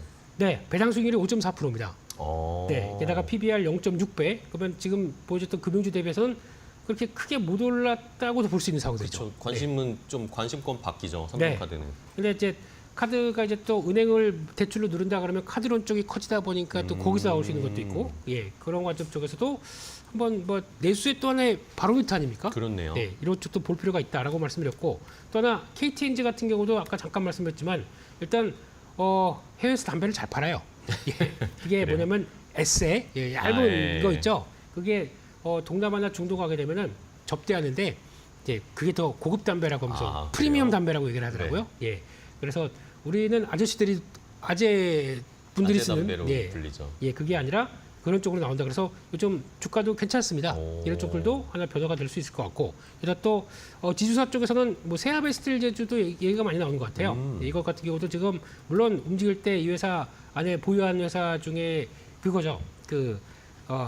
원자력 회사 관련된 쪽에 뭐 세아 특수 창원 특수강 이런 네네네. 회사들 이런 것들 얘기가 나오면서 움직이는데 실적 좋아지고 PBR 지금 움직여봐야 0.6배 정도까지밖에 안 됐고 게다가 또 배당 수익률 예전에 높았는데 주가가 올라오다 보니까 배당 수익률이 살짝 떨어졌는데 그래도 배당 성향이 올라간다 그러면 충분히 더 나올 수가 있겠죠. 그런 쪽에서 이런 종목들 같은 경우도 한번 관심 있게 보면 좋지 않을까 그렇게 생각하고 있습니다. 알겠습니다. 그러면은 마지막으로 네. 요 말씀해 주신 어쨌든 배당 성향이 높은 기업들을 좀 봐야 되잖아요. 네. 그러면 배당 성향이 지금 자체적으로 높은 현 수준에서 높은 기업이 좋을지 아니면은 상향할 수 있는 룸이 더 있는 기업들이 좋을지. 그거를 원래는 상향할 룸이 있는 회사들이 더 좋죠. 그렇죠. 근데 그건 어찌 유동적이다 보니까 아. 우리 그렇게 바꿀래. 그래서 정부 기조와 함께 우리도 돈 벌어 봅시다. 예, 주주분들 오세요. 라고 하면서 개정이 되기 시작하게 되면 그때부터 분위기가 바뀔 수가 있는 거죠. 근데 그거는 앞으로 저희가 체크해야 될 숙제가 아닐까. 그래서 아마 하반기에는 우리 배당 성향 높이고 주주 가치들을 높이겠습니다라고 나오는 기업들이 오히려 많아지겠네요. 예, 그 뉴스에 따라서 우리 주가도 반응한 아. 한 속도가 좀 있겠죠. 그것도 같이 보자. 그렇게 봐야 될 것 같습니다. 알겠습니다. 네. 자, 오늘 김민수 대표와 함께 자세하게 우리 정부 정책 또 새로운 입법, 증시에 영향을 줄 수 있는 것들, 거기에 따라서 수혜주까지 한번 자세하게 알려주셨습니다. 오늘 좋은 인사이트 주셔서 감사하고요. 대표님 다음 시간에 또 뵙겠습니다. 고생 많으셨어요. 감사합니다. 고맙습니다.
안녕하세요. 메리트코 신입사업입니다. 오늘의 주제는 전진 또 전진, 미국 증시 가로막는 악재 모두 소멸, 엔비디아 5조 확정론 대두, 코스피 역사상 최고가 3,150선 돌파, 의약품 관세 200% 1년 반 유예 삼성바이오로직스 급등세입니다.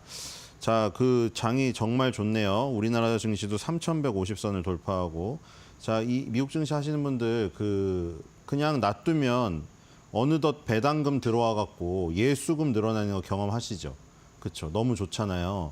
그 배당 주는 그 시기도 틀려서 어떤 분은 1월 달부터 12월 달까지 매달 배당 꽂히게 만들어 놔서 그걸로 저기 또 재투자하거나 생활비로 쓰시는 분도 있더라고요. 그래서 우리나라도 그렇게 한다고 지금 막 정부에서 발표하고 있잖아요. 그래서 부동산 자산으로 쏠린 것을 주식 시장으로 조금 흐름을 오게 한다. 그러면서 이 미국 시장 얘기도 하더라고요. 대통령이 그 분기 배당으로 그렇게 분기별로 매달 배당을 받아서 그렇게 생활할 수 있게. 정말 그런 그 일이 올지 안 올지 모르겠으나 일단은 지금 굉장히 긍정적인 흐름으로 가고 있는 건 사실입니다. 왜 이제까지 그 되게 쉬운 걸 안 했을까 하는 의심이 들 정도로, 그렇죠? 자사주 소각, 뭐 분기 배당, 뭐 이런 거 미국 주식 투자하시는 분들은 지금 많이 사실 본 거잖아요. 맞죠? 애플이 맨날 자기 주식 산 다음에 자사주를 소각시켜가지고 계속 가치를 높여오는 그 장면들 많이 목격했고, 분기 배당으로 매분기 배당 주는 기업들 많이 있었잖아요. 그것도 배당 주면 원래 성숙주라고 성장을 안 하기 때문에 시세 차익이 나지가 않잖아요. 우리나라 같은 경우에는. 근데 저기는 성장주인데 배당을 주잖아요. 그래서 되게 부러워했는데 그런 것들이 일단 거론이 되기 시작한다는 것 자체가 긍정적인 것 같다는 생각이 듭니다. 자, 지금 미국 지수는 또 지금 사상 최고치를 갔는데, 대단하네요. 이게 뭐 트럼프가 운이 좋다고만은 그렇게 얘기를 할 수는 없는, 뭐 또 이것도 비난하려면 끝도 없거든요. 트럼프를 싫어하는 사람도 그러겠죠. 저 운 진짜 좋다면서 뭐 트럼프 1기 때 주식시장 오를 때 대통령하고, 트럼프 2기 때 주식시장 오를 때 대통령하고. 근데 그게 사실 대통령을 주식시장 오를 때 맘대로 뽑힌다. 그게 바로 그런 부정선거가 진짜 있다는 증빙 아니에요, 그거는? 그렇게 할 수가 없잖아요. 주식시장이 좋을 때만 내가 대통령을 한다. 그게 말이 되나요? 그러면 그러면 트럼프가 일부러 바이든한테 한 번 지고 뛰어넘어갖고 2기 때 취임한 건가요? 아니잖아요, 그거는. 그러니까 지금 운이 좋아가지고 저렇게 주식시장이 화랑일 때 1기, 2기를 임기를 겸했다. 이건 정말 밑도 끝도 없는 음모론일 수밖에 없고, 뭐 이걸 가지고 또 뭐 트럼프가 너무 잘해가지고 뭐 이 시장이 다 이렇게 됐네. 또 뭐 이런 것도 너무 트럼프 찬양론이기도 한 것 같고, 어쨌든 간에 지금 주식시장이 최고가고, 이 지금 그 굉장히 여론이 좋은 것만은 사실일 수밖에 없다는 생각이 듭니다. 자, 지금 다우존스 지수 45,000을 눈앞에 두고 있는 상황이고요. 217.54포인트나 올랐습니다. 자, 보잉이 3.70으로 1위에 올랐습니다. 보잉 주가가 요즘에 굉장히 좋은데 이미지 회복을 어느 정도 할 수 있을지 지켜봐야 될 것 같고요. 머크도 2.88 올랐네요. 우리나라 알테오젠 하시는 분들은 뭐 머크가 잘 나가야 되잖아요. 그래서 머크랑 알테오젠이랑 긴밀한 관계가 있고, 그 관계로 인해서 코스닥 시총 1위 하고 있는 거 아닙니까 지금? 자, 머크의 키트루다라는 의약품 과연 알테오젠의 그 제형 변경 기술을 이용해가지고 바이오시밀러들의 공세를 제대로 막아낼 수 있을지 지켜봐야 될 것 같고요. 캐터필라, 엔비디아, 셔윈윌리엄스, 3M, 아마존까지 올라 있고요. 자, 역시 그 뭐 다우존스 30이라고 굉장히 고루하고 옛날에 뭐 빈티지스럽고 좀 촌스럽고 이러지 않죠? 엔비디아, 아마존 이런 거 다 있잖아요. 그렇죠? 자, 나스닥 보겠습니다. 26,600선 돌파했고요. 0.94% 올랐습니다. 4대 지수 중에 나스닥이 제일 많이 올랐습니다. 또 신고가를 갔고요. 이거 어디까지 가려나요? 일단 트럼프 임기 절반 안에 지금 한 23,000도 갈 수 있을 것 같은데요. 지금 보니까. 나스닥에서 지금 가장 많이 오른 거 마이크로 스트래티지. 지금 위험자산 선호 심리라고 하죠. 위험자산이 지금 다 오르잖아요. 지금 비트코인도 다 오르고 이래가지고 저 스트래티지 저 회장님 저거 돈 얼마 됐나요 지금 이거? 그쵸? 뭐 비트코인 하면서 우린 비트코인만 사가지고 그냥 평생 버티면 된다. 그 연설 유튜브에 찾아보시면 나오잖아요. 그 비트코인 추종론자들은 비트코인밖에 투자 안 해요. 그러니까 주식이고 뭐고 그 비트코인 추종론자분들은 비트코인이 지금 전택의 자산에서 차지하는 비중이 아직도 한 자릿수이기 때문에 엄청나게 오를 수 있다고 지금 생각하고 있어요. 그래서 아무것도 안 하고 비트코인만 계속 사놓고 해변 가서 놀으라고 해요. 지금. 그런 것들이 지금 맞아 떨어지고 있는 상황이고요. 그리고 버텍스 파마슈티컬스 지금 BT가 하나 올라와 있습니다. 그다음에 이제 팔란티어가 또 지금 2.4 올라오고 있죠. 팔란티어는 정말 대단합니다, 지금. 그렇죠? 자, S&P 500 보겠습니다. 자, 여기서 이제 엔비디아가 시총 5조론이 나왔거든요. 5조 달러죠. 5조 달러. 5조 달러, 5조 원이 아니라 5조 달러죠. 자, 지금 엔비디아가 지금 4조 달러를 최초로 지금 넘어섰는데 지금 4조 달러 넘어서기 직전인데 5조 달러 얘기가 벌써 5조 달러 얘기가 어떻게 나왔냐면은 5조 달러 거의 확정적이다고 얘기가 나왔거든요. 지금 정말 근데 이뤄질 것만 같은 분위기가 그쵸. 지금 엔비디아의 성장에 대해서 약간의 의구심이 중간중간에 있었으나 계속해서 그 의구심을 없애고 아직도 엔비디아는 강력하고 엔비디아의 슈퍼칩을 원하는 회사들은 아직도 줄지어 서 있고 지금 어디까지 갈지 지켜봐야 될 것 같습니다. 이제 비중이 7%가 넘어버렸네요. 그렇죠? 6.98이었잖아요. 이제 7%가 넘었습니다. 7.07이에요. 대단한 지금 기세고요. 자, S&P 500 이 엔비디아가 이끌고 있다. 필라델피아 반도체 지수 0.44 올랐습니다. 자, 필라델피아 반도체 지수는 브로드컴이 2.24로 1위를 차지했네요. 역시 엔비디아의 뒤를 쫓는. 지금 엔비디아의 슈퍼칩이 워낙 비싸다 보니까 마블 테크놀로지나 브로드컴한테 커스텀화된 우리 뭐 그러잖아요. 자동차에도 커스텀화된 막 미니 사면은 미니의 자기만의 그 미니 꾸미잖아요. 예쁘게. 스티치 같은 거 붙이고 그 그릴에다가 앞에 아시죠? 그것처럼 이제 커스텀화된 이 칩을 받잖아요. 그래서 브로드컴하고 마블 테크놀로지가 지금 엔비디아가 가면서 그 낙수 효과로 그림자처럼 주가가 따라서 지금 오르고 있죠. 지금 굉장히 좋은 흐름이고요. 코보, 마콤 테크놀로지, 엔비디아, TSMC. 자, TSMC가 이 본토 증시에서는 좀 못 오르고 있더라고요. 그렇죠? 지금 필라델피아 반도체 지수랑 나스닥에서는 좋거든요. 근데 대만 증시에서는 계속 좀 안 좋은데 대만 증시에서 어떻게 되나 지금 보겠습니다. 자, 좀 이따 일본 증시 보겠습니다. 니케이 225. 특징주 하나 봐야죠. 특징주는 오늘 팔란티어테크 보겠습니다. 자, 팔란티어테크 이거 어디까지 갈 것인가? 지금 대단합니다. 자, 팔란티어테크가 지금 작년 초에 1월 달에 2024년에 이게 20달러를 안 했거든요. 근데 지금 이번 연도 6월 달에 150달러 근처에 갔습니다. 와, 진짜 어마어마하네요. 이거 지금 10달러, 20달러짜리가 이렇게 되다니. 그러니까 지금도 보시면은 10달러, 20달러짜리들 있잖아요. 근데 지금 막 무슨 AI 관련주 저기 아니면은 이 스테이블 코인 관련주 그런 것들이 10달러, 20달러짜리들이 있어요. 그래서 이거 미래의 팔란티어테크 찍으면 이거 15배 가는 거거든요. 그래서 지금 다들 노리고 계신데 과연 미래의 팔란티어를 미리 찍을 수 있을지 궁금하고요. 팔란티어 테크는 지금 뭐 이런 얘기들도 나왔거든요. 밸류에이션을 정당화하지 못할 리스크가 있다. 뭐 이런 것들이 있었는데 계속해서 그걸 이겨내고 가고 있습니다. 지금 PER이 워낙에 원체 높거든요. 근데 성장주로서 원체 높은 거를 그냥 감수하고 주가를 밀어붙이고 있습니다.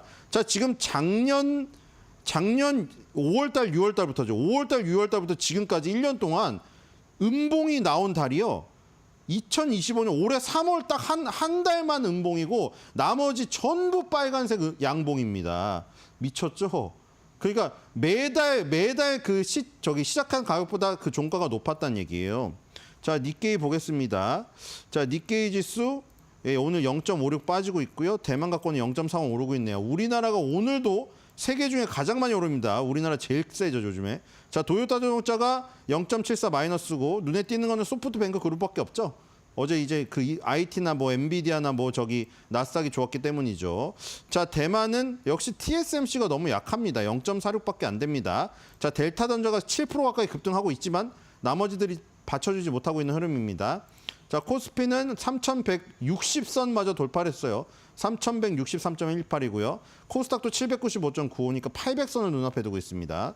자, 외국인이 지금 400억 팔고 있습니다만 약하죠. 400억은. 어저께 4,800억 팔았는데 오늘 400억으로 일단 좀 수치가 줄어들었습니다. 코스닥은 240억 팔고 있고요.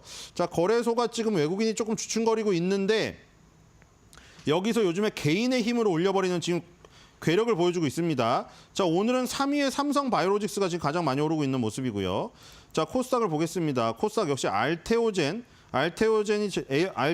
리가켄 바이오, 지금 이런 ABL 바이오 역시 이 기술 수출 4대 플랫폼 업체들이 강세를 띠고 있네요. 머크의 짝꿍 알테오젠이 또 달리고 있습니다. 자, 오늘 상승률 상위 섹터를 보니까 손해보험, 증권, 생명보험 이런 회사들 있죠. 보험사, 증권사, 요즘에 지주회사들 아주 난립니다. 여기에 자사주 비중 높은 회사들이 많이 포진되어 있거든요. 그래서 자사주를 의무적으로 소각시켜버린다. 왜냐하면 자사주를 소각시키려고 애플은 사는데 우리나라는 보통 자사주가 많이 지고 있는 게 그 성장하기 싫은 회사들이 많이 지고 있어요. 그리고 막 그 CEO분들이 80, 90대 가지고 자사주 왕창 갖고 있어서 배당을 엄청 주는 거예요. 그래서 놀고 먹는 거예요. 그냥 은퇴하고 놀고 먹으면서 배당만 받아 챙기고 그 배당 아들 자식들 주고 그리고 성장은 전혀 안 하고 그런 회사들이 많아요. 자사주 많은 회사들이. 그리고 재미가 없어가지고 시장에서 거래도 없고 그런 회사들이거든요. 이제 이런 회사들이 자사주 매각을 한다고 하니까 막 급등을 하고 있는 겁니다. 자, 오늘 특징주는 여기 지금 요 바이오 시밀러에서 삼성바이오로직스가 급등하고 있기 때문에 요걸 보겠습니다. 삼성바이오로직스 107만 원 돌파했죠.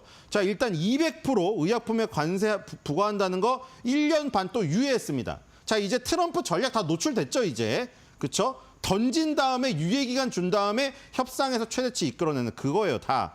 자, 그래서 지금 삼성바이오로직스가 셀트리온도 그렇고 미국의 공장을 세우는 부분 요것을 지금 시간을 가질 수 있다.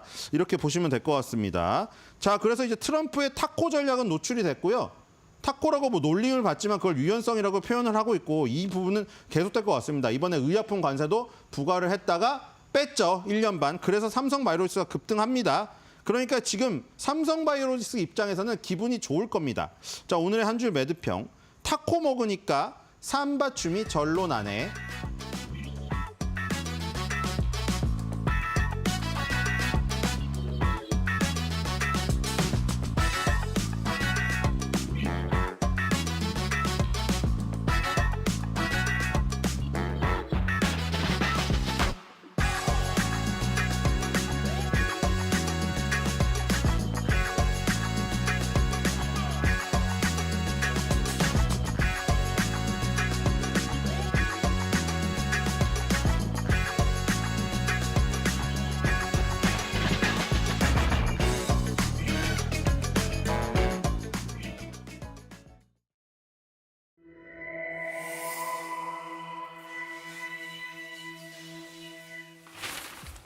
경제의 흐름을 켜는 스위치 온 앤 오프. 오늘은 주식시장의 균형 스위치를 켜보겠습니다. 지금 주식시장 균형 스위치는 온. 요즘 뉴스에 자주 등장하는 숫자 3%. 그런데 이 숫자가 주식시장을 바꾼 룰의 핵심이라면 3% 룰이 뭐길래 이렇게까지 핫해진 걸까요? 오늘은 이 낯선 숫자의 정체, 그리고 그 룰이 바꾼 것들을 3가지 핵심 키워드로 정리해드립니다. 첫 번째, 감사 선임 의결권은 3%만. 3% 룰이란 상장회사가 감사위원을 선임할 때 모든 주주의 의결권을 최대 3%까지만 인정하는 제도입니다. 즉, 대주주든 외국인이든 누구든 감사 선임 투표에선 딱 3%만 행사 가능하다는 건데요. 왜 이런 룰이 필요했을까요? 감사는 경영을 감시하는 자리. 그런데 대주주가 감사까지 자기 손으로 뽑는다면 그건 감시가 아니라 대주주 셀프 심사겠죠. 3% 룰은 감시의 독립성을 지키기 위한 안전장치입니다. 두 번째, 특수관계인까지 전부 합산. 그런데 이 룰, 최근엔 더 강력해졌습니다. 이제는 대주주 개인의 지분뿐 아니라 가족, 계열사, 자회사 지분까지 전부 합산하기로 한 건데요. 나는 2.9%만 갖고 있어요. 하던 대주주도 가족 지분까지 더해서 3%가 넘으면 룰 발동. 지분을 나눠 우회하던 방식까지 막는 구조로 진화한 겁니다. 세 번째, 견제와 균형, 드디어 온. 3% 룰이 진짜 중요한 이유는 지배구조에 견제와 균형을 도입했기 때문입니다. 그동안 기업은 대주주가 모든 걸 결정하던 1인 게임이 많았죠. 하지만 이제 감사 선임만큼은 소액주주도 영향력을 가질 수 있습니다. 외국인과 기관 투자자 역시 이런 룰이 있는 시장을 더 신뢰하게 됩니다. 3% 룰은 권한을 나누고 기업을 함께 감시하는 균형의 스위치인 거죠.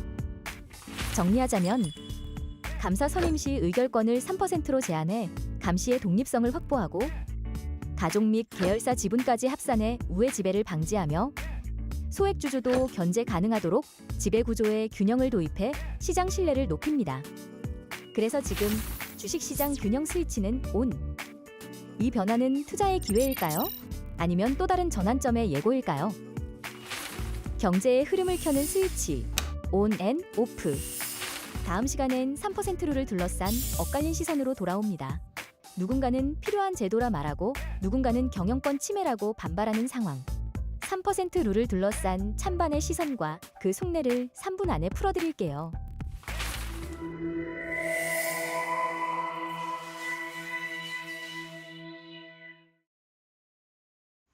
연고점을 연일 경신하고 있는 우리 시장입니다. 이번 주 들어 4거래일 연속으로 하루도 빠짐없이 상승 추세를 이어가고 있는데요. 오늘은 3,160선까지 넘어서면서 연고점을 어제에 이어 또다시 경신했습니다. 현재 시간 지수는 어떻게 흘러가고 있을까요? 바로 지수 상황 열어보겠습니다. 양지수 일제히 상승 추세를 이어가고 있습니다. 코스피가 1%가량 넘게 오르면서 현재 시간 기준으로 또다시 3,160선을 넘어섰습니다. 3,164선을 지나가고 있고요. 코스닥도 0.7%가량 넘게 오르면서 796선, 800선을 눈앞에 두고 있습니다. 코스피 200도 강합니다. 오늘 대형주 단에서 강한 상승 탄력이 관측이 됩니다. 그렇다면 수급 상황은 어떨까요? 현재 수급 상황 함께 살펴보시죠. 코스피 매매 동향 먼저 보겠습니다. 오늘은 개인의 매수세가 지수를 이끌고 있는 것으로 판단이 됩니다. 외국인과 기관은 팔자세 기조를 가져가고 있고요. 코스닥 매매 동향도 함께 살펴보겠습니다. 코스닥도 외국인과 기관의 순매도 기조가 포착이 됩니다. 그 가운데 개인의 400억 원가량 순매수로 지수가 상승 탄력을 받아가고 있습니다. 그렇다면 오늘 환율 시장도 함께 살펴봐야겠죠. 오늘 환율은 원달러 환율은 0.13%가량 하락하고 있습니다. 1,370원 선에서 거래되면서 1,372원대에서 거래가 되고 있습니다. 네, 시장 상황 간단하게 알아봤습니다. 바로 투자 뉴스도 이어가 보시죠. 엔비디아가 미증시 최초로 시총 4조 달러를 터치했습니다. 이에 따라 오늘 국내 반도체주들이 일제히 오름세를 보이고 있는데요. 특히 엔비디아의 HBM3 12단을 납품 중인 SK하이닉스 주가가 강세 탄력을 받아갑니다. 엔비디아는 간밤 뉴욕 증시에서 장중 주가가 2.8% 넘게 오르면서 주가가 164달러를 기록했는데요. 이에 따라 장중 사상 최초로 시총이 4조 달러를 돌파했습니다. 종가는 162달러로 마감가 기준 시총은 3조 9,720억 달러를 기록했는데요. 앞서 엔비디아는 지난해 2월 처음으로 시총 2조 달러에 올라선 후 지난해 6월 시총 3조 달러에 진입한 바 있습니다. 이후 1년여 만에 애플과 마이크로소프트 등의 대형 기술주들도 달성하지 못했던 시총 4조 달러 시대를 열었습니다. 블룸버그 통신은 다음 회계 연도에도 거대 기업들은 AI에 올해보다 더 큰 규모의 자금을 투입할 것이라고 내다봤습니다. AI 전용 칩에 대한 수요는 여전히 강력하다고 분석을 하고 있는 건데요. 엔비디아의 주가 상승 여력도 아직 충분하다고 판단하고 있습니다. 이에 따라 오늘 HBM 반도체 관련주가 시장의 주목을 받아가고 있습니다. SK하이닉스의 HBM4에 들어가는 장비 협력 기대감이 나오고 있는 이오테크닉스 주가 오늘 8% 넘게 강세 탄력 받고 있습니다. 19만 9,900원 선 지나가고 있고요. SK하이닉스도 오늘 강세입니다. 현재 시간 기준으로 3.91%가량 오르면서 29만 원 선 오늘 다시금 넘어섰습니다. 29만 2천 원대에서 거래 중입니다. 삼성전자 주가도 함께 확인해 보겠습니다. 강보합권에서 거래 중이고요. 6만 900원 선 넘어가고 있습니다. 가상화폐 대장주인 비트코인이 11만 달러를 또다시 돌파하면서 사상 최고가를 경신했습니다. 현지 시간 9일 미국 가상화폐 거래소 코인베이스에서 비트코인 가격은 24시간 전보다 3%가량 오른 11만 2,550달러에 거래가 됐습니다. 비트코인이 11만 2천 달러를 넘어선 건 역대 최초인데요. 지난 5월 22일 기록한 사상 최고가 11만 1,900달러대를 약 한 달 반 만에 넘어섰습니다. 이러한 추세는 인공지능 대장주 엔비디아가 이끈 기술주 강세가 위험 자산에 대한 투심을 되돌렸기 때문으로 풀이되는데요. 투자자들이 트럼프 관세 등의 우려에도 이제는 위험 자산 선호 모드로 돌아선 것도 맥을 같이 하는 것으로 판단이 됩니다. 최근 비트코인은 현물 ETF를 통해 수십억 달러의 자금이 유입됐음에도 좁은 범위에서 등락을 거듭했습니다. 하지만 2분기 들어서 상장사들의 비트코인 매수 규모가 ETF 자금 유입을 앞지르는 등 기관들의 꾸준한 수요로 가격이 뒷받침됐는데요. 비트코인의 사상 최고치 경신에 오늘 가상화폐 관련 주가는 상승 탄력을 함께 받아가고 있습니다. 두나무 지분을 보유한 기업들이 가장 크게 튀어오르고 있는데요. 먼저 우리 기술투자가 오늘 7% 넘게 강세 탄력을 받아갑니다. 1,760원 선에서 거래가 되고 있고요. 다음 종목도 함께 살펴보시죠. SGA 솔루션즈 주가도 오늘 강합니다. 12% 넘게 강하게 오르고 있습니다. 705원 선 거래가 되고 있고요. T사이언티픽 주가도 함께 확인해 보시죠. 4% 넘게 오르면서 1,498원 선 거래되고 있습니다. 국내 양대 배터리 업체인 LG 에너지 솔루션과 삼성 SDI의 2분기 실적 향방이 크게 엇갈리고 있습니다. LG 에너지 솔루션은 시장의 기대치를 크게 상회하는 실적을 발표했죠. 6개 분기 만에 미국 인플레이션 감축법상 보조금 없이도 흑자 전환에 성공을 했는데요. 다만 증권가에선 삼성 SDI에 대해서 캐즘을 극복하지 못할 것이라면서 3분기 연속 적자를 전망하고 있습니다. 이번 주 LG 에너지 솔루션은 올해 2분기 영업이익이 지난해 동기보다 152% 증가한 깜짝 실적을 발표했습니다. 특히 미국 IRA에 따른 AMPC 4,908억 원을 제외하고도 14억 원의 영업이익을 기록하는 데 성공을 했는데요. 이러한 보조금 없이 흑자를 낸 것은 2023년 4분기 이후 6개 분기 만입니다.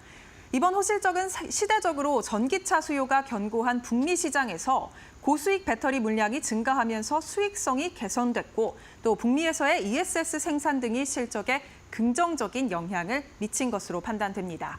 반면 삼성 SDI의 2분기 컨센서스는 1,570억 원으로 전년 동기 대비해서 적자로 전환이 됐는데요. 최근 증권사에서는 적자 규모를 2천억 원대로 보고 있어서 어닝 쇼크의 우려도 제기되고 있습니다. 전기차용 각형 배터리 수요 부진과 또 고정비 부담이 주요 원인으로 꼽히고 있는데요. K배터리 시장 또 중국과의 경쟁이 심화되고 있다는 소식이 연일 보도로 나오고 있고 글로벌 전기차 캐즘 속에 2분기 실적에 대한 우려감 또한 커지고 있는 상황입니다. 오늘 관련 주가 흐름 함께 살펴보겠습니다. LG 에너지 솔루션 주가 오늘 좋습니다. 1.8%가량 상승 추세 받아가고요. 31만 500원 선 지나가고 있습니다. 삼성 SDI 주가도 함께 확인해 보시죠. 강보합권에서 거래되고 있습니다. 17만 750원 선 거래 중입니다. 이번 주 들어서 하루도 쉬지 않고 올라온 우리 시장, 오늘도 좋은 흐름을 이어가고 있는데요. 업종별 순환매 장세가 이어지고 있는 시장 상황 속 어떤 점에 집중해서 시장을 따라가야 할까요? 계속해서 저희와 함께 알아보시죠. 네, 산업 경쟁력을 다방면으로 키우려고 하는 중국 이야기를 좀 해볼 텐데 중국을 배워야 된다라는 얘기가 좀 들리거든요. 근데 이게 과연 진실인지는 따져볼 만한 이슈인 것 같습니다. 자, 오늘 윤석천 경제평론가와 함께 이를 제대로 따져볼게요. 어서 오십시오. 네, 안녕하십니까? 네, 중국은 G2 국가잖아요. 세계 경제 네네. 2위인데 자본력도 있고 밀어붙이는 힘도 있기 때문에 어쨌든 산업 경쟁력을 키우려는 노력은 지속돼 온 거는 맞는 것 같습니다. 네네, 일정 부분 부러운 부분도 있어요. 네. 근데 이제 문제는 그 산업의 질이 과연 괜찮은 건지는 한번 좀 봐야 된다라는 의견을 또 나와서요, 한편에서는. 예, 그렇습니다. 이게 지속 가능할까라는 거에는 좀 의문의 여지들이 좀 있죠. 예. 사실 첨단 산업 분야, 태양광, 조선, 전기차, 배터리 부분에서 사실은 중국의 어떤 산업 경쟁력은 부동의 1위? 네. 1위를 갖다 전부 다 차지하고 있습니다. 그래서 이제 우리나라 언론에서도 우리나라가 이제는 중국을 배워야 할 때다. 그래 중국에서 어떤 특정한 어떤 이벤트가 발생할 때마다 사실 언론들에서는 이제 중국을 배워야 된다는 목소리들이 굉장히 높아요. 네. 일단 가장 최근에 이제 벌어진 거는 중국에서 이제 전고체 배터리가 개발이 됐다. 그래서 비아디 같은 경우에는 일회 충전에 1,800km를 가고 미터가 아닙니다. 그다음에 샤오미는 3,000km를 간대더라. 이게 이제 방송국에서 사실은 그 미국의 그 언론이죠, 일종의 전기차와 이제 배터리 부분에 일렉트릭이라는 어떤 그 기사를 갖다 번역해서 냈는데 이제 우리나라 방송에서 이걸 갖다 번역해서 내니까 다른 방송들이 그걸 갖다 이제 복잡한 수준으로 막 올리면서 야, 진짜 우리나라 배터리 이것도 큰일 아니냐 이런 얘기들이 사실은 나오긴 했습니다. 근데 한번 생각해 볼 필요가 있어요. BYD 같은 경우에는 이 언론의 기사를 갖다가 즉각적으로 부인을 했습니다. 네. 이거는 뭐 사실 BYD 같은 경우에는 배터리를 갖다가 기존에 만들던 기업이잖아요. 뭐 블레이드 배터리라든지 이런 거.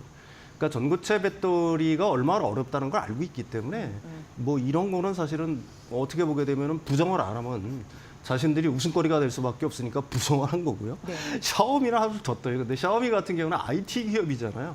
이제 뭐 전기차도 만들고 하긴 합니다만 배터리 전문 기업은 아니죠. 네. 근데 이건 뭐 초보자의 어떤 뭐라고 할까요?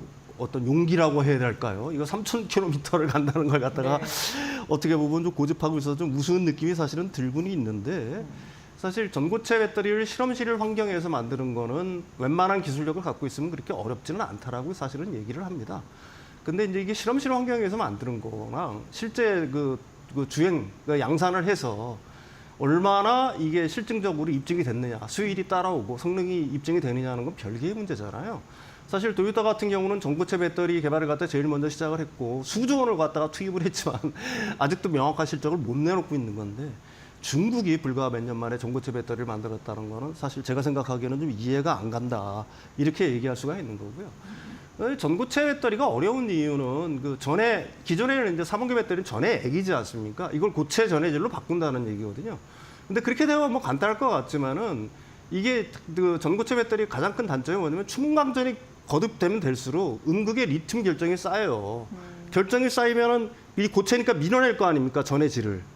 그러면 전극하고 전해질이 떨어지겠죠. 예. 그러면 어떻게 되겠어요? 이온 흐름에 이상이 생기면서 사실은 배터리 성능에 어떻게 보게 되면 굉장히 안 좋아지는 현상들이 벌어질 수가 있는 거거든요. 그래서 이걸 갖다 덴드라이트 현상이라고 하는데 이 부분을 갖다가 해결하는 거에 이제 각국은 진력을 기울이고 있는 겁니다. 또 이제 가장 큰 문제는 사실 그 전고체 배터리라는 게 어느 날 하늘에서 갑자기 뚝 하고 떨어지는 게 아니잖아요. 그 3원계 배터리를 기반으로 해가지고 사실은 전고체 배터리로 가는 거거든요. 근데 3원계 배터리는 지금 중국에서는 NCM 811 정도를 만드는 거고 9만 반 같은 경우는 아직도 중국이 못 따라오고 있는 거거든요. 그런데 이것도 못 따라오면서 어떻게 전고체 배터리를 만듭니까? 어느 날 갑자기 퀀텀 점프를 한다? 네. 이게 현실 세계에서 가능할지는 뭐 의문인 상황이고요. 사실 중국이 이제 전고체 배터리를 만들기 시작한 거는 거의 집중하기 시작한 1년 정도 됐어요. 이것도 중국 정부가 사실은 상하이 자동차라든지 BYD, CATL에 1조 원 정도를 지원하면서 만들려고 한 겁니다. 근데 그 실적이 1년 만에 벌써 이렇게 나타났다는 걸 갖다가 글쎄요, 이게 과연 믿어야 되는 건지 전 의문인 상황인 거고요. 사실 뭐 중국의 어떤 그 이벤트가 발생할 때마다 이런 어떤 배터리 부분에서 보듯이 중국을 갖다가 배워야 된다는 목소리가 넘쳐나고 있는 게 현실이다. 그런데 그 이면은 좀 파봐야 된다. 뭐 네. 저는 개인적으로 그렇게 생각을 하고 있습니다. 네, 그러네요. 뭐 첨단 산업 분야에서 태양광, 조선, 전기차, 그리고 그 배터리에서 세계 1위라고 하지만 네네. 사실 어떻게 보면 기술력에서 허황된 부분이 있는 거고 네네네. 이거 좀 잘 면면을 좀 따져봐야 되고 그 태양광 이슈도 말인데요. 네네네. 이것도 최근 좋지 않은 소식도 사실 있었어요. 예, 예, 네, 예. 그런 부분에서 또 이 부분도 좀 분석을 좀 부탁드릴게요. 이게 태양광을 예. 갖다가 부동의 일이잖아요. 그러면은 잘 나가야죠. 근데 지금 속으로는 승자의 어떤 저주에 걸려서 사실은 태양광 업체들이 수많은 중국의 태양광 업체들이 지금 파산 상태에 있는 거고 1위 기업들도 지금 굉장히 큰 적자를 보고 있는 상황인 거거든요. 사실 중국은 전 세계 태양광 웨이퍼의 98%, 그다음에 셀과 모듈은 80% 이상을 장악하고 있어요. 그러니까 전 세계 태양광 공급망을 갖다가 완전히 장악하고 있다라고 봐야 되는 거고요. 24년 상반기에만 무려 120기가와트를 갖다 수출을 했습니다. 이게 상상을 초월하는 거예요. 근데 이 정도 됐으면은 지금 중국의 태양광 업체들은 뭐 엄청 잘 나가야 되잖아요. 영업 흑자도 해야 되고. 근데 속으로는 그게 아니라는 얘기입니다. 왜 그러냐면은 저가 공세에 있는 거예요. 자신들끼리 어떤 그 치킨 게임을 벌이면서 수출을 갖다가 민원에게 수출을 하고 있는데 그 수출 단가가 얼마냐? 와트당, 이게 이제 모듈입니다. 와트당 0.14달러에 불과합니다. 이게 어느 정도 내려간 거냐면 22년 대비 절반 수준까지 하락을 한 거예요. 예. 그러니까 자기들끼리 과당 경쟁을 하면서 저가 경쟁을 하면서 어떻게 보게 되면 적자를 갖다가 더 심화시키고 있다라고 얘기할 수가 있는 거고요. 뭐 계속 얘기하는 거지만 막대한 적자를 이런 상황이면 불가피하다라고 얘기할 수가 있는 거고 주식시장, 중국 주식시장에 상장된 7대, 그러니까 7대 그 모듈 제조사의 영업 적자는 약 5조 원입니다. 이게 23년도에는 그 한 8조 원 정도 흑자였어요. 불과 1년 만에 완전히 적자로 돌아선 거고요. 그다음에 이 태양광 전체의 밸류 체인의 적자 규모는 어느 정도 될까? 이게 천문학적입니다. 거의 막 한 54조 원 정도 된다라고 얘기를 해요. 그러니까 속으로 굶어가고 있고 망해가고 있다 이렇게 얘기하면 되는 거고요. 그게 실제로는 24년 한 해에만 중국 태양광 밸류체인에서만 약 12개 기업이 사실은 파산 신청을 했어요. 그러니까 이거 얼마나 지금 위험한 상황인지 알 수 있는 거고요. 그럼 1위 기업들은 어떤 상황일까를 볼 필요가 있겠죠. 론지솔라라고 이게 이제 그 실리콘 웨이퍼 분야는 세계 1위 기업이에요. 세계 필요 물량의 무려 50% 이상을 차지하고. 근데 이 회사가 어떤 그 행동을 했냐면은 지금 전기차, BYD의 전기차 할인과 비슷한 행태를 합니다. 치킨 게임을 하기 위해서 23년 웨이퍼 단가를 32%로 인하해 버립니다. 1위 업체가. 많이 떨어뜨렸네요. 예, 그러니까 다른 업체들도 가격을 막 내리겠죠. 예. 그래서 그 다른 업체들이 힘들어지는 거고 이 론지솔라 자체도 24년도에 1조 6천억 원에 달하는 적자를 본 거고요. 그다음에 이제 모듈 부분의 세계 1위 징코솔라라고 있습니다. 23년도에 10억 위안 정도 흑자를 봤는데 24년도 흑자는 보긴 봤어요. 근데 얼마냐? 1,000만 위안 흑자입니다. 그러니까 1위 기업들이 이런 상태니까 나머지 중소규모라든지 어느 정도 규모가 안 되는 기업들의 파산은 계속해서 일어날 수밖에 없고 구조조정이 현재 진행 중이다 이렇게 말씀드릴 수가 있습니다. 네, 지금 뭐 전기차와 태양광에 대한 이제 중국 산업 그 경제 그리고 기술력의 허점이 드러나는 순간이 아닐까 싶은데요. 왜 이렇게 뭐라 그럴까요? 자신만만하는 중국이 뭐 태양광 업체도 붕괴를 한다고 하니까 좀 이렇게 수준이 떨어지고 있는 건지 그리고 양과 질적인 측면에서 약간 문제가 되고 있는 건지 궁금합니다. 가장 큰 원인은 중앙정부하고 지방정부의 과도한 인센티브하고 대출이에요. 이게 그냥 뭐 공장을 세운다 그러면 거의 공짜로 그냥 세울 수 있게 해줍니다. 토지도 공짜로 주고. 그러니까 이게 그 생산 캐파가 당연히 과잉 캐파가 되겠죠. 그러니까 이게 지금 중국의 태양광 규모가 어느 정도냐면 세계 수요의 3배를 충당할 수 있는 규모입니다. 당연히 공급이 이렇게 많아지니까 가격 자체가 떨어질 수밖에 없는 거고요. 그러니까 뭐 와트당 0.1달러에도 그 정도에 불과한 어떤 그 출혈, 그 덤핑 수출을 갖다가 하고 있는 거고 이러다 보니까 사실은 뭐 영업이익이라든지 이런 것들이 보전이 되겠어요. 당연히 안 될 수밖에 없는 거고요. 두 번째 이유는 이제 원자재인 폴리실리콘 가격이 급락했어요.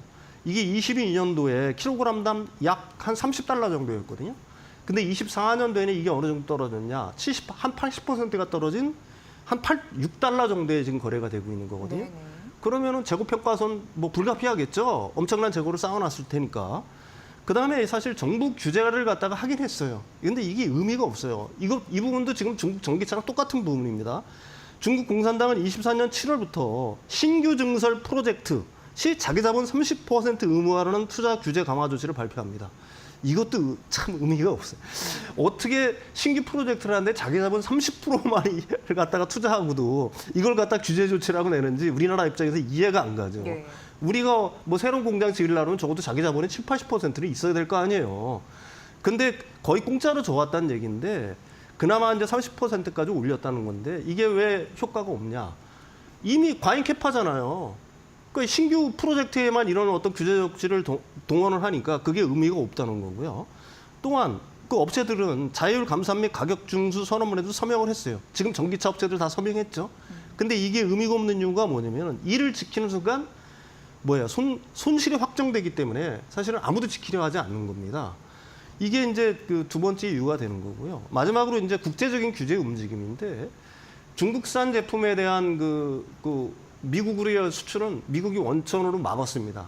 이게 바로 신장 위구르 지역의 어떤 강제 노동을 갖다 핑계 삼아가지고 그 중국산 폴리실리콘이 들어간 걸 갖다가 완전히 막아버렸어요. 그러니까 중국이 어떤 식으로 대응을 했냐면은 동남아의 우회 수출로를 갖다가 열고 거기서 우회 수출을 해왔거든요. 가령 뭐 말레이시아라든지 베트남이라든지. 근데 제가 지난 시간에도 설명을 드렸지만 미국은 중국의 우회 수출로까지 다 막아버렸습니다. 그렇죠. 이게 반덤핑, 그다음에 그 반덤핑 관세, 상경 관세를 갖다가 뭐 몇백 프로 수준으로 막 올려버렸잖아요. 그래가지고 이 우회 수출까지 다 막아버렸거든요. 그러니까 내수는 포화 상태고 수출도 막혀. 유럽도 마찬가지로 이쪽 부분에 이제 규제를 갖다가 강화를 하니까 결국은 어떻게 되겠어요? 엄청난 재고를 안으면서 손실을 키워가는 이런 상황이 지금 그 태양광 업체에서 벌어지고 있는 거고요. 똑같은 상황이 지금 이제 중국 전기차에서 막 시작이 되고 있다 이렇게 보시면 될 것 같습니다. 그러니까 들어보니까 과잉 보호나 과잉 투자가 좋지는 않아요. 안 좋은 결과로 좀 이어지고 있는 그런 면면을 들여다볼 수 있는데 결국 중국에게 뭐 배울 건 있지만 다 배우면 안 된다 이거네요. 예, 예. 예. 악영향도 있으니까. 예, 그렇습니다. 중국이 뭐 세계를 갖다가 이미 장악하고 있는 예. 태양광 전기차 배터리 산업은 사실은 중국 정부의 그 엄청난 천문학적인 지원을 통해서 지금까지 성장을 해온 거예요. 그러니까 중앙 정부와 지방 정부는 막대한 보조금을 제공을 하고 저금리 대출, 그다음에 토지 무상 제공 등을 갖다가 기업들한테 이제 제공을 한 겁니다. 그럼 기업들은 이걸 갖다가 어떻게 대응을 하겠어요? 그냥 뭐 공짜니까 뭐 네네. 엄청난 캐파를 늘리는 거죠. 네. 뭐 투자가 쉬우니까 신규 설비 투자에 이제 그 엄청난 투자를 한 거고요. 이게 이제 사실은 지금 과잉 재고, 과잉 생산의 문제를 갖다가 중국 정부가 결국은 만드는 원인이 된다. 이게 이제 사실 과잉 생산은 필연이 없고 과잉 생산에 대해 과잉 공급이 되니까 가격은 떨어질 수밖에 없는 거고요. 그러면서 이제 서로가 이제 치킨 게임, 그 와중에 서로가 살아남으려고 하면 더 싸게 팔아야 될 거 아니겠습니까? 그러니까 치킨 게임이 가시화되면서 사실은 승자의 저주가 본격화되고 있다라고 얘기할 수가 있는 거고요. 네. 이건 태양광뿐만이 아니라 전기차 배터리 역시 공이 마찬가지인 거고요.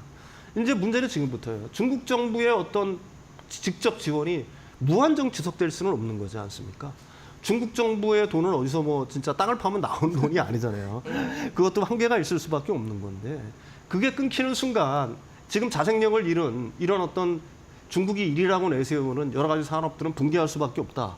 또 여기에 더해서 다른 나라 역시 과거에는 중국 정부의 어떤 이런 산업 정책에 대해서 사실은 어느 정도 이게 알면서도 눈 감아주는 측면이 있었지만 이제는 더 이상 안 된다는 어떤 기조들을 갖다가 명확하게 하고 있는 거죠. 네. 그게 이제 뭐 유럽도 마찬가지고 미국도 마찬가지고 중국 산업 정책에 대한 어떤 주의, 보호, 견제에 대한 움직임들이 세계적으로 움트고 있는 겁니다. 그러니까 결론적으로 얘기하면 정부의 보호 아래서 성장하던 수많은 업체들이 파산하거나 파산에 임박해 있는 상황이고요. 이거는 사실은 대규모 구조조정이라는 어떤 혹독한 시련을 견뎌내야 하는 상황이 지금 오고 있는 거다. 과거 우리나라가 겪었던, 조선에서 겪었던 이런 어떤 구조조정의 한파는 사실은 뭐 한두 해 만에 끝날 일은 아니다. 이게 상당 오랜 부분 지속될 거고 네. 그 후유증은 중국 경제를 갖다 짓누르는 하나의 요인이 될 거다. 이렇게 정리할 수가 있을 것 같습니다. 네. 중국이 뭐 기업이나 산업에 퍼주기 정책을 펼쳤는데 과잉 생산되다 보니까 또 중국은 글로벌 여러 나라에 저가 밀어내기식 하고 있고 또 우리나라도 피해를 입은 바가 많지만 결국 생태계 좀 교란시키는 흐름들. 근데 중국 나름대로 경기 부양해야 되는데 뭐 기업들은 잘 안 되고 있고 뭐 악순환인 것 같습니다. 네네. 그런 데에서 우리도 하나의 교훈을 좀 찾아볼 필요가 있지 않나 싶습니다. 오늘 잘 들었습니다. 윤석정 경제평론가였습니다. 고맙습니다.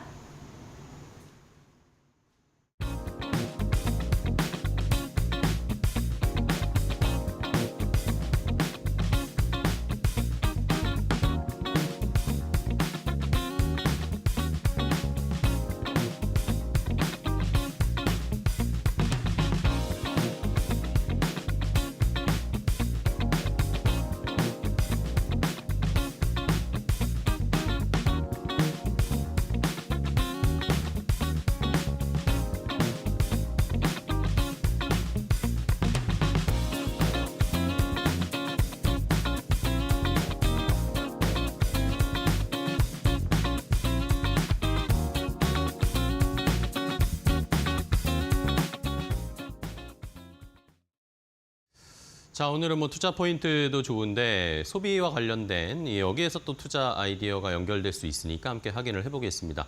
자, 이 민생 회복 소비 쿠폰 정부에서 정책을 추진하고 지금 이제 곧 시작되게 되잖아요. 이거 가지고 이제 여러분들이 많이 궁금해하실 것 같아서 이거 어디에서 쓸 수 있고 어디서는 쓸 수 없고 이거 한번 제가 좀 정리를 해봤거든요. 함께 확인을 해보겠습니다. 자, 일단은 민생 회복 소비 쿠폰 나는 얼마나 받을까? 이게 제일 궁금하시죠? 나는 얼마나 받는지. 일단은 전 국민을 대상으로 하는 것이고요. 모든 분들이 다 받을 수 있는 겁니다. 신생아도 포함됩니다. 아직 태어나지 않은 다음 달, 다다음 달에 태어날 아기들도 받을 수 있습니다.